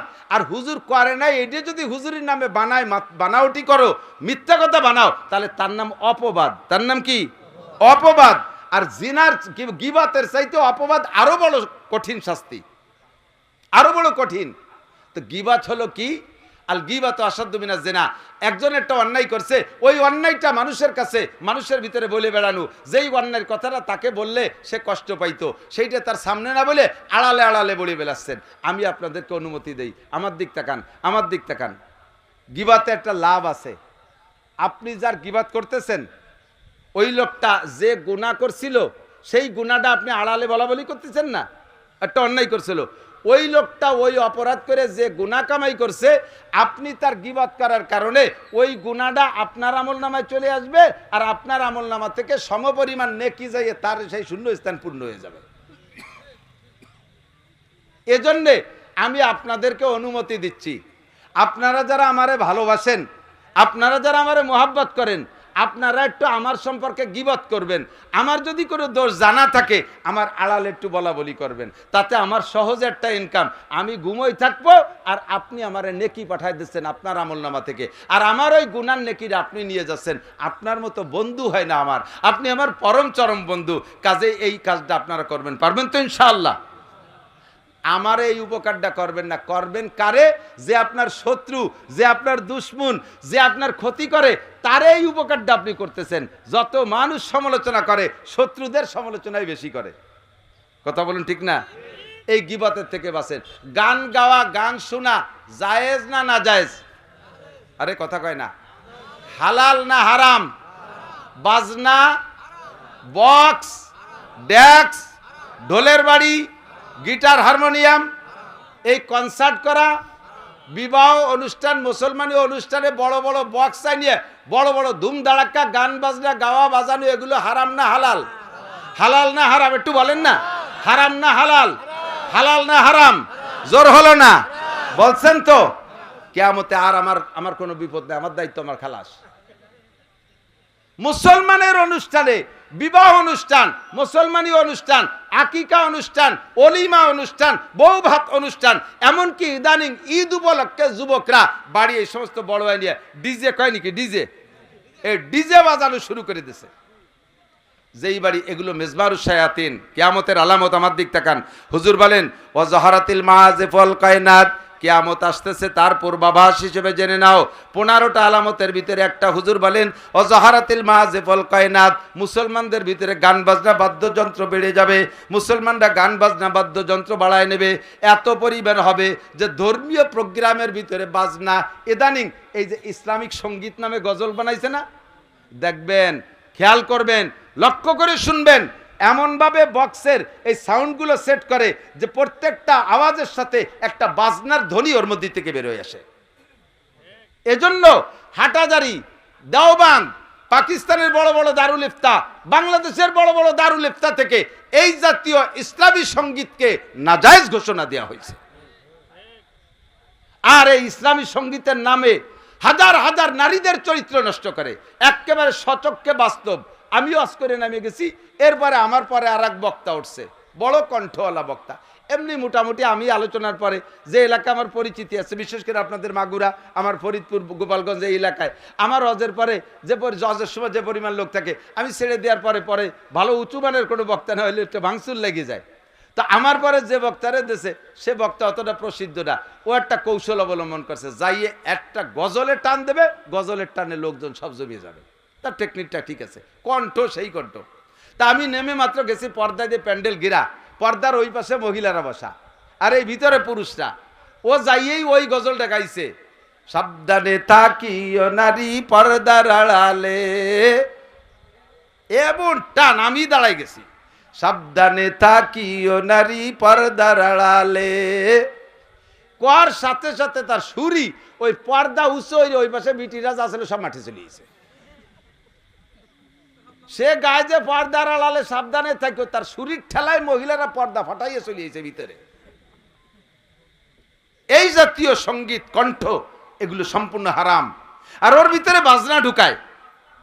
সমাজে যুবকরা তোমরা মাহফিল করেছো, প্রত্যেকের অনেকের গলায় দেখতেছে মাহফিলের ভলেন্টিয়ার হিসেবে সাইনবোর্ড ঝুলানো। তোমরা প্রতিজ্ঞা করো, সিদ্ধান্ত নাও, কমিটি গঠন করো, আমাদের এই সমাজে, আমাদের এই লক্ষ্মীপুর সমাজে এখানে কোনো অনুষ্ঠানে গান বাজনা বাদ্যযন্ত্র বাজাইতে দেব না। একটা সিদ্ধান্ত নিয়ে যাবে, কমিটি গঠন করা যাবে। তোমরা মুজাহিদ হিসেবে কিয়ামতের ময়দানে আল্লাহর সামনে ইনশাআল্লাহ আল্লাহর সামনে গণ্য হবা। নবী পাকের সাহাবায়ে কিরাম যারা, যে সকল যুবকরা আর সে আজিমের নিচে ছায়া পাবে, ঈশার আগে এক বক্তা বয়ান করছে না যে শাবুন নাশা ফি ইবাদাতিল্লাহ, যে যুবকরা যৌবনকালটা ইবাদতের মধ্যে কাটাইলো, এই যুবকরা আর সে আজিমের নিচে ছায়া পাবে। তো গান বাজনা হারাম, এই হারামের প্রতিবাদে যেই যুবকরা সোচ্চার হবা, কিয়ামতের ময়দানে তুমি সবচেয়ে বড় আবেদ হিসেবে আর সে আজিমের নিচে ছায়া পাবা। আল্লাহ তাআলা নসিব করে, সবাই বলেন আমিন। যত কবিরা গুনাহ আছে বলে শেষ করতে পারবো না, সব কবিরা গুনাহ জানা নাই এমন নাই, কেউ অস্বীকার করতে পারবে না। কি কি কবিরা গুনাহ? দাড়ি কাটা সগীরা না কবিরা? একটু কথা কন না আস্তে। দাড়ি কাটা সগীরা না কবিরা? টাকনু সোয়াইয়া প্যান্ট পাজামা লুঙ্গি জামা জুব্ব গায়ে দেয়া হারাম না হালাল? না হারাম? হালাল না হারাম? হারাম, কবিরা গুনাহ। পুরুষরা এভাবে পড়বে না। মহিলারা টাকনুর উপরে কাপড় বের পরিয়া এই হাঁটুর নিচের টুক পর পুরুষকে দেখানো। মহিলারা বোরকা পরছে, গলার নিচের টুক, মাথায় বোরকার ডাকনা নাই। এরকম ভালো ভালো বোরকা দেখছেন না? বোরকা পরছে, মাথায় কাপড় আছে, কিন্তু শাটার উঠই দিছে, জাপ উল্টোই দিছে দোকানের মতো। হ্যাঁ, এই বোরকা হালাল না হারাম? বোরকা পরছে, পাতলা ফিনফিনে কাপড়, মশারি দিয়ে বোরকা বানাইছে। চিন্তা করতে পারেন, মশারির কাপড় দিয়ে বোরকা বানাইছে। এই বোরকা হারাম না হালাল? হালাল না হারাম? জায়েজ না না জায়েজ? মহিলারা আপনাদের এলাকায় আছে কিনা জানি না, বহু এলাকায় দেখেছি বাড়ির ভিতরে মহিলারা রয়েছে, দেওর ভাসুর চাচা শ্বশুর দাদা শ্বশুর, কোনো কথা নাই বার্তারা নাই, ভাই বিরাদার দম করে ঘরের মধ্যে ঢুকে যাচ্ছে, সালাম নাই কালাম নাই। মহিলা ঘরের ভিতরে তার কায়দায় সে বসা আছে অতর্কিত অবস্থায়। এই অবস্থায় যাইয়া যার ঢুকে পড়লে সেই মহিলাটাকে বেহায়া মানে বেপর্দা অবস্থায় দেখতেছে, এটা জায়েজ না না জায়েজ? জায়েজ না না জায়েজ? ঘরে ঢুকারও সুন্নত আল্লাহ পাক শিক্ষা দিয়েছে। এজন্য সংক্ষেপে বলি, ইন তাজতানিবু কাবায়ের, যদি কবিরা গুনাহ ছেড়ে দিতে পারেন, নুকাফির আনকুম সাইয়্যাতিকুম, সমস্ত সগীরা গুনাহ আল্লাহ বিনা তওবায় মাফ করে দেবেন। আর নবী পাক বলেন, সবচেয়ে বড় আবেদ যদি হইতে চাও, হারাম কাজগুলো গুনে গুনে দেখে দেখে ছেড়ে দাও, হারাম কাজগুলো ছেড়ে দাও। সুদ খাওয়া হারাম, ঘুষ খাওয়া হারাম, চুরি করা হারাম, ডাকাতি করা হারাম, আলঠেলা হারাম, জাল দলিল হারাম, পরের জমির ফসল কেটে আনা হারাম, অকথ্য ভাষায় গালাগালি করা হারাম, মদ গাঁজা ইয়াবা ফেনসিডিল বিড়ি সিগারেট হুক্কা খাওয়া হারাম, দাড়ি কাটা হারাম, সুন্নতের খিলাফ চুল কাটা হারাম, টাকনুসিয়া কাপড় পুরুষে পরা হারাম, মিথ্যে কথা বলা হারাম, গীবত শিকায়ত হারাম। এই সব হারামগুলোকে ছেড়ে দেন, সবচেয়ে বড় আবেদ হবেন। আল্লাহ তাআলা আমাদেরকে নসিব করে বলেন আমিন। মৌসুমি, আর একটা কথা বেশি বাড়তে পারবো না, কষ্ট হয়ে যাচ্ছে, কারণ সিজনের ওয়াজে রাতভর ওয়াজ করলেও কষ্ট হয় না, তো আনসিজন পড়ে গেছে বর্ষাকাল। আর এরপরে আপনারা খুশি হন, আসতে পাশতে অনেক জায়গা বৃষ্টি নামছে, মাহফিলি বৃষ্টি এলাকাটায় বৃষ্টি হয় নাই, খুব একটা হয় নাই, ঠিক না? বলেন আলহামদুলিল্লাহ। আমার ওই বর্ষাকালে মাহফিল যে কটা যাচ্ছে প্রায় জায়গায় এই দেখতেছি, যে জায়গা আমার মাহফিল ওইটুকুই বৃষ্টি নামে না, আসতে পাশতে ভালো বৃষ্টি হয়ে যায়, যে সেই মাহফিল এলাকা জায়গা বৃষ্টি নেই। এরপরে অনেক জায়গা আছে মাহফিল শেষ করে বেরোয় গেছি, তারপরে বৃষ্টি হয়েছে, এর মধ্যে এর আগে আর বৃষ্টি হয়নি। সেরকম একটা কারামতি আলহামদুলিল্লাহ আপনারাও পেয়ে গেছেন, বলেন আলহামদুলিল্লাহ। আমার কারামতি না, আপনাদের কারামতি, শুক্রিয়া। হয়তো মাহফিল আল্লাহ কবুল করছে, এই জন্য সুযোগটা আল্লাহ করে দিয়েছে। সিজনালি মৌসুমি একটা বয়ান, এদিক খেয়াল করেন, এদিক। আল্লাহ পাক রব্বুল আলামিন সূরা কাউসার নাজিল করেছে নবী পাকের উপরে। আরবের কাফেররা হুজুরকে ধিক্কার দিত, মোহাম্মদ আবতার, মোহাম্মদ আবতার। আবতার মানে লেস কাটা, আবতার মানে লেস কাটা, দমবুরিদা। কেন বলল? হুজুরের 2টা পুত্র সন্তান অথবা 3টা পুত্র সন্তান ছিল, এরা শিশুকালে মারা গেছে, শুধু মেয়েগুলো আছে। এই দেখে আরবের কাফেররা বলতো, মুহাম্মদ লেস কাটা, মুহাম্মদ মারা যাওয়ার পরে তার বংশের পরিচয় দেওয়ার মতো আর কেউ নাই, মুহাম্মদ লেস কাটা। এই বলে তারা ধিক্কার দিচ্ছে। আল্লাহ পাক নবী পাককে সান্ত্বনা দেওয়ার জন্য বললেন, সূরা কাউসার নাজিল করে দিয়ে, ইন্না আতাইনাকাল কাউসার, হে নবী, ওরা কি বললো আপনি দুঃখ নিয়েন না, আপনাকে যে নিয়ামত দিয়েছি সেটা হলো হাউজে কাউসার। হাসরের মাঠে মানুষ যখন পিপাসায় বুক শুকিয়ে যাবে, পিপাসায় কাতরাইতে থাকবে, একমাত্র আপনার কাছে থাকবে হাউজে কাউসার। যে আসবে আপনার কাছে সে পাবে হাউজে কাউসার। যারা আপনাকে লেস কাটা বলে ধিক্কার দিচ্ছে, গালি দিচ্ছে, ওর একটা আপনার কাছে হাউজে কাউসার পান করতে যাইতে সুযোগ পাবে না। মোমেন যারা ইমানদার তারা হাউজে কাউসার পান করতে আপনার কাছে যাবে। ইন্না আতাইনাকাল কাউসার, এক আয়াত। 2 নম্বরে বেশি ব্যাখ্যা দেব না। ইন্না আতাইনাকাল কাউসার, এরপরে আছে ফাসাল্লি লিরাব্বিকা ওয়ানহার। এই আয়াতের ভিতরে 2টি আমল আমার দিক। একটা হলো ঈদের নামাজ, সল্লি মানে ঈদের নামাজ, এ জায়গা সল্লি মানে নাই, সব জায়গা বলছে আকিমিস সালাত, আকিমুস সালাত, তুকিমুস সালাত ওয়া ইউকিমুনাস সালাত। এই ইকামত শব্দ দিয়ে নামাজের হুকুম করছে, কিন্তু ঈদের নামাজ সম্পর্কে এই আয়াতের ভিতরে আল্লাহ বলেন সল্লি, নামাজ পড়ো। এই নামাজ হুজুর আলাইহিস সালাতু সাল্লাম বলেছেন 2টা ঈদের নামাজ, ঈদুল ফিতর আর ঈদুল আজহা। এটা এই সল্লির দ্বারা এখান থেকে হুকুম আছে। ওয়ানহার, আর একটা হুকুম হলো কুরবানি করো। কি করো? কুরবানি করো। এটা আমাদের জন্য ওয়াজিব। একটু মুখে স্বীকার করবেন, কুরবানি সুন্নত না ফরজ না ওয়াজিব? একটু বলেন কি কার উপরে ওয়াজিব, মাসালাটা শুনে নেন। যেই লোকটার, খেয়াল করতেছেন, ওয়াজিব তরক করলে, ইচ্ছাকৃতভাবে তরক করলে সে ফাসেক। ফাসেক যে ব্যক্তি, তারে সালাম দেওয়া জায়েজ নাই। ফাসেক যে ব্যক্তি, সে যদি আপনারে সালাম দেয়, উত্তর না দিলে গুনাহ হবে না। এত বড় অপরাধী হলো ফাসেক। আর যে ইচ্ছাকৃতভাবে ওয়াজিব তরক করে সেই লোকটা ফাসেক। তাহলে যেই লোকটার উপরে কুরবানি ওয়াজিব হয়েছে, ওই লোকটা তৌফিক থাকা সত্ত্বেও যদি কুরবানি আদায় না করে, ওই লোকটা ফাসেক। তারে সালাম দেওয়া জায়েজ নাই, তার সালামের উত্তর না দিলে গুনাহ হবে না। কত বড় ধমক এই কুরবানি না দেওয়ার উপরে, খেয়াল করেন। এবার কুরবানি ওয়াজিব হয়েছে কার পর একটু শুনে নেন। যেই লোকটার কাছে কুরবানির 3 দিন, কয়দিন? কুরবানির 3 দিন, 10 তারিখ, 11 তারিখ, 12 তারিখ, যাদের এই 3 দিন, খেয়াল করতেছে না মনে হয়, এই 3 দিন যার কাছে দিনাদায়িক পরিশোধের পরে 1,05,000 টাকা বর্তমান সময়ের দাম হিসেবে 1,05,000 টাকা যদি এই 3 দিনকের কাছে নগদ টাকা থাকে, তাহলে ওই লোকটার উপরে কুরবানি ওয়াজিব। দোকানে ব্যবসার পুঁজিতে থাকুক, ব্যাংকে থাকুক, ঘরে থাকুক, যে কোনোভাবে যদি এই 3 দিন তার কাছে 1,05,000 টাকা থাকে, 52.5 ভরির উপর দাম, তাহলে ওই লোকটার উপরে কুরবানি ওয়াজিব। এই লোকটা যদি কুরবানি না দেয়, নবী পাক বলেন মান ওয়াজাদা সাআতান লিআইয়ুযহিয়া ওয়া লাম ইউযহি ফালা ইয়াকরুবান্না মুসাল্লানা। যার উপরে কুরবানি ওয়াজিব হয়েছে, ওই লোকটা যদি কুরবানি না দেয়, তুই ঈদগার কাছে আসবি না, তোর জন্য ঈদের নামাজ না। ঈদের নামাজ পড়তে পয়সা লাগে না, এই জন্য লাফাতি লাফাতি চলিয়েছো। আর কুরবানি করতে পয়সা লাগে বলিস, ওটার দ্বারা তুমি নাই। ধরিও আগে কুরবানি কিনে তারপরে ঈদের নামাজ পড়তে আসিস। কত বড় ধমক চিন্তা করতে পারেন। ঈদের নামাজও কিন্তু ওয়াজিব। হুজুর সেই ঈদের নামাজের কথা বললেন, যার পর তৌফিক আছে কুরবানি করার, সে কুরবানি না করে যদি ঈদগায় আসে, ফালা ইয়াকরুবান্না মুসাল্লানা, ওরা যেন আমাদের ঈদগার কাছেও আসে না। কুরবানি করলে আপনার নেকি লাভ কি? এদিক এই ফাঁকে আর একটা কথা বলি যায়, এদিক দেখেন। এখন আপনার কাছে কুরবানির টাকা আছে, সারা বছর কি পরিমাণ কামাই করছেন আপনি জানেন।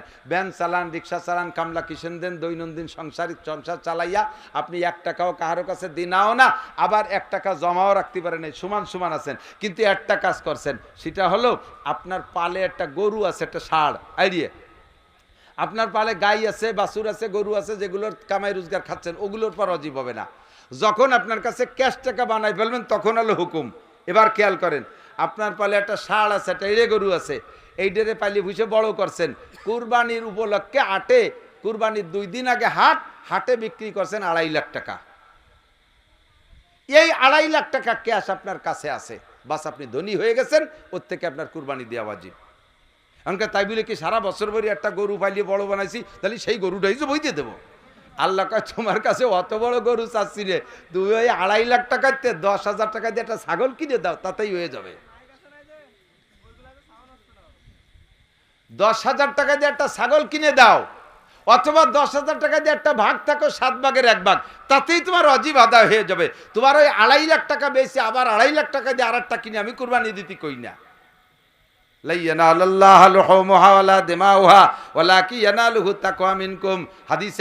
নবী বলেন কুরবানির জন্তুর বিকুল্লি শাহরাতি মিনাস সুফি হাসানা অবিকুল্লি কতরাতি মিনাদ দমে হাসানা। কুরবানির জন্তুর গায়ে যতগুলো পশম আছে, প্রত্যেক পশমে পশমে একটা করে নেকি আপনাকে দেয়া হবে। কন্যা সুবহানাল্লাহ। যত ফুটা রক্ত পড়বে, অতটা নেকি আপনাকে দেয়া হবে। সুবহানাল্লাহ। আর এর সব কিছু আপনি খাবেন, আপনি ব্যবহার করবেন। আল্লাহ কয় আমার কাছে ওর গোস্ত, মাংস, চামড়া কিচ্ছু আসে না, সবই তোমরা ব্যবহার করো। ওয়ালাকি ইয়ানালুহু তাকওয়া মিনকুম। তোমার তাকওয়া, খোদা ভীতিত্ব, আল্লাহর প্রতি আন্তরিকতার ভালোবাসাটা আমার কাছে আসে। কাজেই তুমি মোহাব্বতের সাথে একটা কুরবানি করবা। এখন কুরবানি সংক্রান্ত 2-4টে মাসালা একটু বলে দিক তাকান। কুরবানির গরু কেনেন হাটের থেকে হাট সরকারের কাছ থেকে ডেকে আনা লাগে। উইদাউট ডাক কোনো হাট মিলানো জায়েজ নাই। আমার গোপালগঞ্জ ঘোষণা দিয়ে দিয়েছে সরকার, ডিসি সাহেব। হাট ডেকে এনেছে, পয়সা দিয়ে হাটের কি বলা হয় ইজ্জতদাররা, ইজারাদাররা হাট ডেকে এনেছে।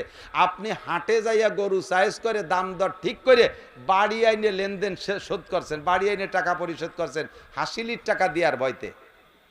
এরকম কিছু ভালো মানুষ আছে না? হাসিল ফাঁকি দিয়ে বাড়ি এসে টাকা লেনদেন শোধ করছেন, আপনার কুরবানি ক্ষতিগ্রস্ত হয়ে গেছে। হাসিলির টাকা দেওয়া ওয়াজিব। আপনি বাজার থেকে হাসিলির টাকা দিয়ে তারপরে গরু কিনে নিয়ে আসবেন বাড়ি। 2 নম্বর, কুরবানির জন্তু যে জবাই করে দেয়, আপনারটা আপনি নিজে জবাই করতে পারলে সর্বোত্তম। যদি আপনি না পারেন, তাহলে যারে দিয়ে জবাই করাবেন, এই কুরবানির জন্তুর কোনো অংশ এই জবাইয়ের বিনিময়ে তাকে দিলে কুরবানি বাতিল। হুজুর জবাই করে দিয়েছে, হুজুরে চামড়াটা দিয়ে দাও, কুরবানি বাতিল। হুজুর জবাই দিয়ে দিয়েছে, হুজুরে বুড়িটা দিয়ে দাও, কুরবানি বাতিল। হুজুর জবাই দিয়ে দিয়েছে, কাল্লাটা দিয়ে দাও, কুরবানি বাতিল। হুজুর জবাই করাই দিয়েছে, হুজুরে 2 কেজি গোশত দিয়ে দাও, কুরবানি বাতিল। যারা সুলাকুটা করবে, তাদেরও সুলা কাটার বিনিময় ওই চামড়ার টাকা, বুড়ি, হুজুরি, ঠ্যাং, গোশতের 1 টুকরাও তারা বেশি দিতে পারবেন না। যদি তারে একটু বেশি দেন সুলা কাটার বিনিময়, তাহলে কুরবানি বাতিল হয়ে যাবে, সম্পূর্ণ কুরবানি বাতিল। তাহলে কি হবে? তাহলে বিনি পয়সায় কেউ চুলি কুটে দেবে না? বিনি পয়সা না, বিনা পারিশ্রমিকে কেউ চুলবে কুটবে না। যাদেরকে দিয়ে সুলাকুটা করাবেন, মাসালাটা তাদেরকে বলে দেবেন, ওই তোমরা আল্লাহর রাস্তে করো, নইলে যারা 5 জনের সুলাকুটা করবা, আমি 5 জনের 5 পাঁচা 2500 টাকা দেবো, চুলিয়ে কুটে দিয়ে যাবা। এরপরে 2500 টাকা তাদের দেওয়ার পরে পুরো গরু ধরিয়ে দিয়ে দেন, তবু কোনো দোষ নাই। কিন্তু বিনিময় হিসেবে 1 টুকরা গোশত দিল, কুরবানি বাতিল। কথা কি বোঝা গেছে? সমাজে সমস্যা আছে না নাই? এখনো পর্যন্ত আছে। আর একটা কথা খেয়াল করেন, আপনাদের এদিকে প্রথা আছে কিনা আমি জানি না, জায়গায় জায়গায় আছে, এক মহল্লায় 10টা গরু কুরবানি হবে, এই 10টা গরু 3 ভাগের 1 ভাগ গোস্ত ভাগ করে 1 ভাগ 10 গরুর থেকে এক জায়গায় জমা করে, 10 গরুর গোস্ত এক জায়গায় জমা করে আবার বাড়ি বাড়ি সব বাড়ি ভাগ করে দেয়, ধনী গরিব এক সাইডে, যে ওই জায়গা জমা দিয়েছে তারও 1 ভাগ দেয়, তারও দেয়, জায়গায় জায়গায় আছে। এই জন্যই বলতেছি, ইউটিউবে চলে যাবে তো আজ, এই জন্যই বলতেছি খেয়াল করেন, তারও 1 ভাগ দেয়।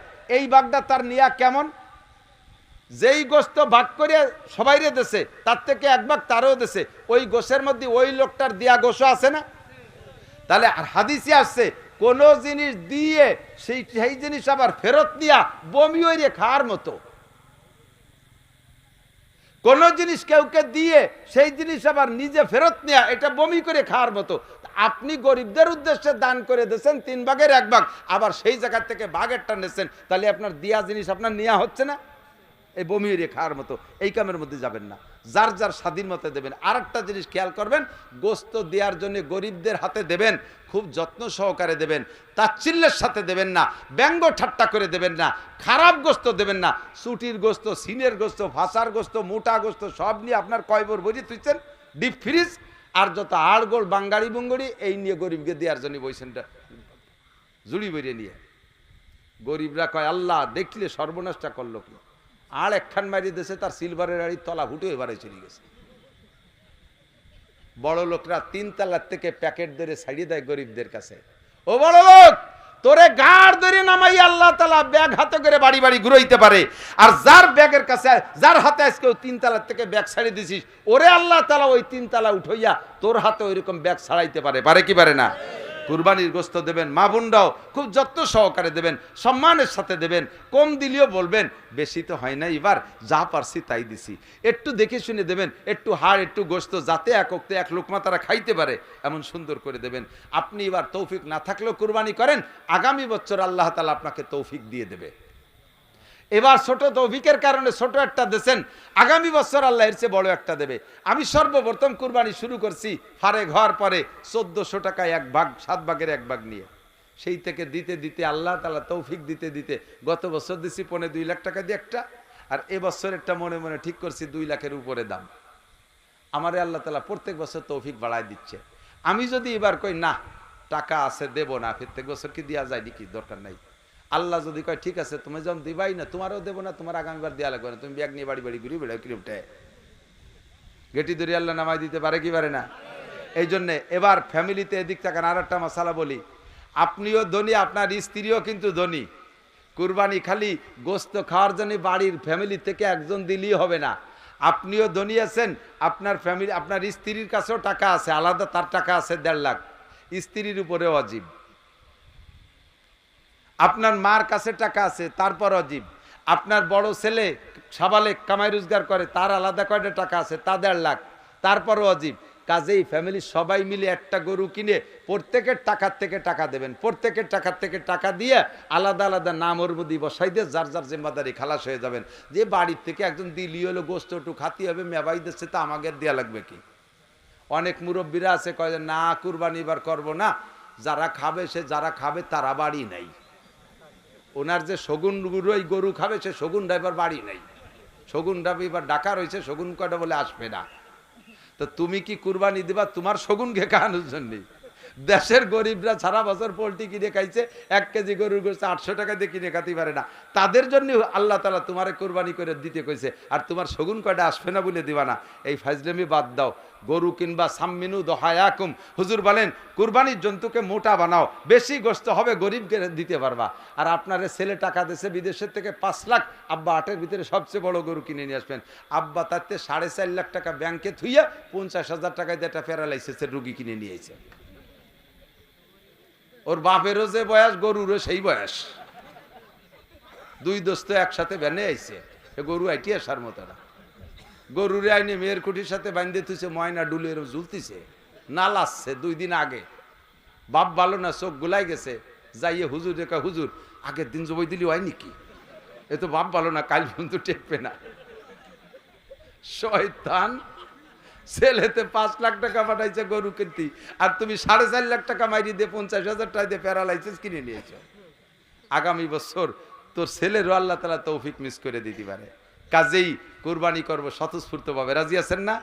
চামড়ার টাকাটা, চামড়া বিক্রি যদি করেন তাহলে বিক্রি করলেন, চামড়ার টাকা দেবেন গরিবকে। আর যদি না করেন স্থানীয় কওমি মাদ্রাসা থাকলে সেখানে দিয়ে দেবেন। প্রত্যেকটা কওমি মাদ্রাসায় চামড়ার টাকা খরচের জায়গা আছে। খুব খেয়াল, এদিক তাকান। এলাকার গরিবদের হক আছে, এটা ঠিক, কিন্তু যেই গরিবরে আপনি চামড়ার টাকা দিচ্ছেন ওই গরিব ওই চামড়ার টাকা নিয়ে ব্যারাকের কিস্তি দেয়, আছে না নাই? ওই গরিব ব্যারাক এই চামড়ার টাকা গুছাই নিয়ে 2000 টাকা নিয়ে তাই সুদির পর লাগাই দেয়। তাহলে আপনার কুরবানির চামড়া হালাল টাকার চামড়া, এই চামড়ার টাকা নিয়েও হারাম কাজে লাগাচ্ছে। যদি জানিয়ে শুনিয়ে দেন তাহলে আপনার দিনা পরিশোধ হবে না, আবারও টাকা দিতে হবে। আর মাদ্রাসায় দিলে আপনার একজনের দেশেন চামড়ার টাকা, সে যাইয়ে তাই দিয়ে সিগারেট কিনে খায়। চামড়ার টাকা দেশেন, সে তাই দিয়ে ফাঁসা বাইরুনু প্যান্টারটা কিনে নিয়ে এইভাবে আইটি বেড়াচ্ছে, লাফাই বেড়ায়। আর মাদ্রাসার ছাত্রদেরকে চামড়াটা দিয়ে দেবেন, ওরা ওইটা বিক্রি করে তাই দিয়ে কয়েক কেজি চাউল কিনে খাইয়ে রাত্রি কোরআন শরীফ পড়বে, শেষ রাত্রি তাহাজ্জুদ পড়বে। আপনি নিজেই বিবেচনা করেন যে আপনার টাকাটা কোন জায়গা গেল, কোনটা ভালো কোনটা মন্দ, আপনি বিবেচনা করে দিয়েন। কথা কি বোঝা গেছে? একদল আবার খেপছে হুজুরকে পর, হুজুরকে চামড়ার টাকা দিয়ে খাইয়ে তেল হয়ে গেছে আর দেব না।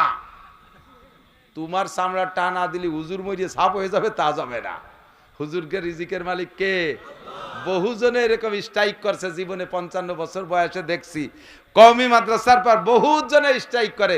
যখন আমলিগ ক্ষমতায় আসে, হুজুরা যদি আমলিগ মুখী হয়, বিএনপি এলাকার কাছে কালেকশন করে যাও হাসিনের দ্বারে দিয়ে দিবেন নৌকো বইয়ে।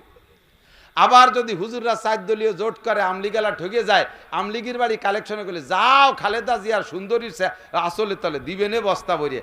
আমাকে খালি এ বাড়িতে ও বাড়ি, ও বাড়িতে ও বাড়ি ঠেলি নিয়ে বেড়ায়। তার কারণে আমরা মরিও যাই নাই, হুজুরও দেশে বাদ পড়ে যায়নি, চলতি তালে আছে। তুমি দিবা না, তোমার কপাল খারাপ, তোমার ডাল্লা কবুল করে নাই। কথা কোন ঠিক কি ঠিক না? আমার ডাল্লা কবুল করুক, বলেন আমিন। থাকবেন তো ওলামা ইকরামের সাথে, থাকবেন তো ইনশাআল্লাহ। কুরবানি করবেন, চামড়াটা কওমি মাদ্রাসায় দিয়ে দেবেন, লিল্লা বোর্ডিংয়ে যাবে। আর কুরবানির জন্তুর কোনো জায়গায় যেন কোনো ত্রুটি না থাকে সেদিক খেয়াল করে কুরবানি কিনবেন। ভাষাগত ত্রুটি বিচ্যুতি মার্জনীয়। যা বলেছি শুনেছি, আল্লাহ আমল করার তৌফিক দান করে। সবাই বলি আমিন। সুবহানাল্লাহি বিহামদি, সুবহানাল্লাহিল আযীম, সুবহানাকাল্লাহুম্মা বিহামদিকা আশহাদু আল্লা ইলাহা ইল্লা আনতা আস্তাগফিরুকা ওয়া আতুবু ইলাইক। আল্লাহুম্মা সাল্লি আলা মুহাম্মাদিন ওয়া আলা আলি সাইয়্যিদিনা মুহাম্মাদিন ওয়া বারিক ওয়া সাল্লিম। আলহামদুলিল্লাহি রাব্বিল আলামিন। রব্বানা যালামনা আনফুসানা ওয়া ইল্লাম তাগফির লানা ওয়া তারহামনা لنكونن من الخاسرين ربنا فاغفر لنا ذنوبنا وكفر عنا سيئاتنا وتوفنا مع الأبرار ربنا هب لنا من أزواجنا وذرياتنا قرة أعين واجعلنا للمتقين إماما।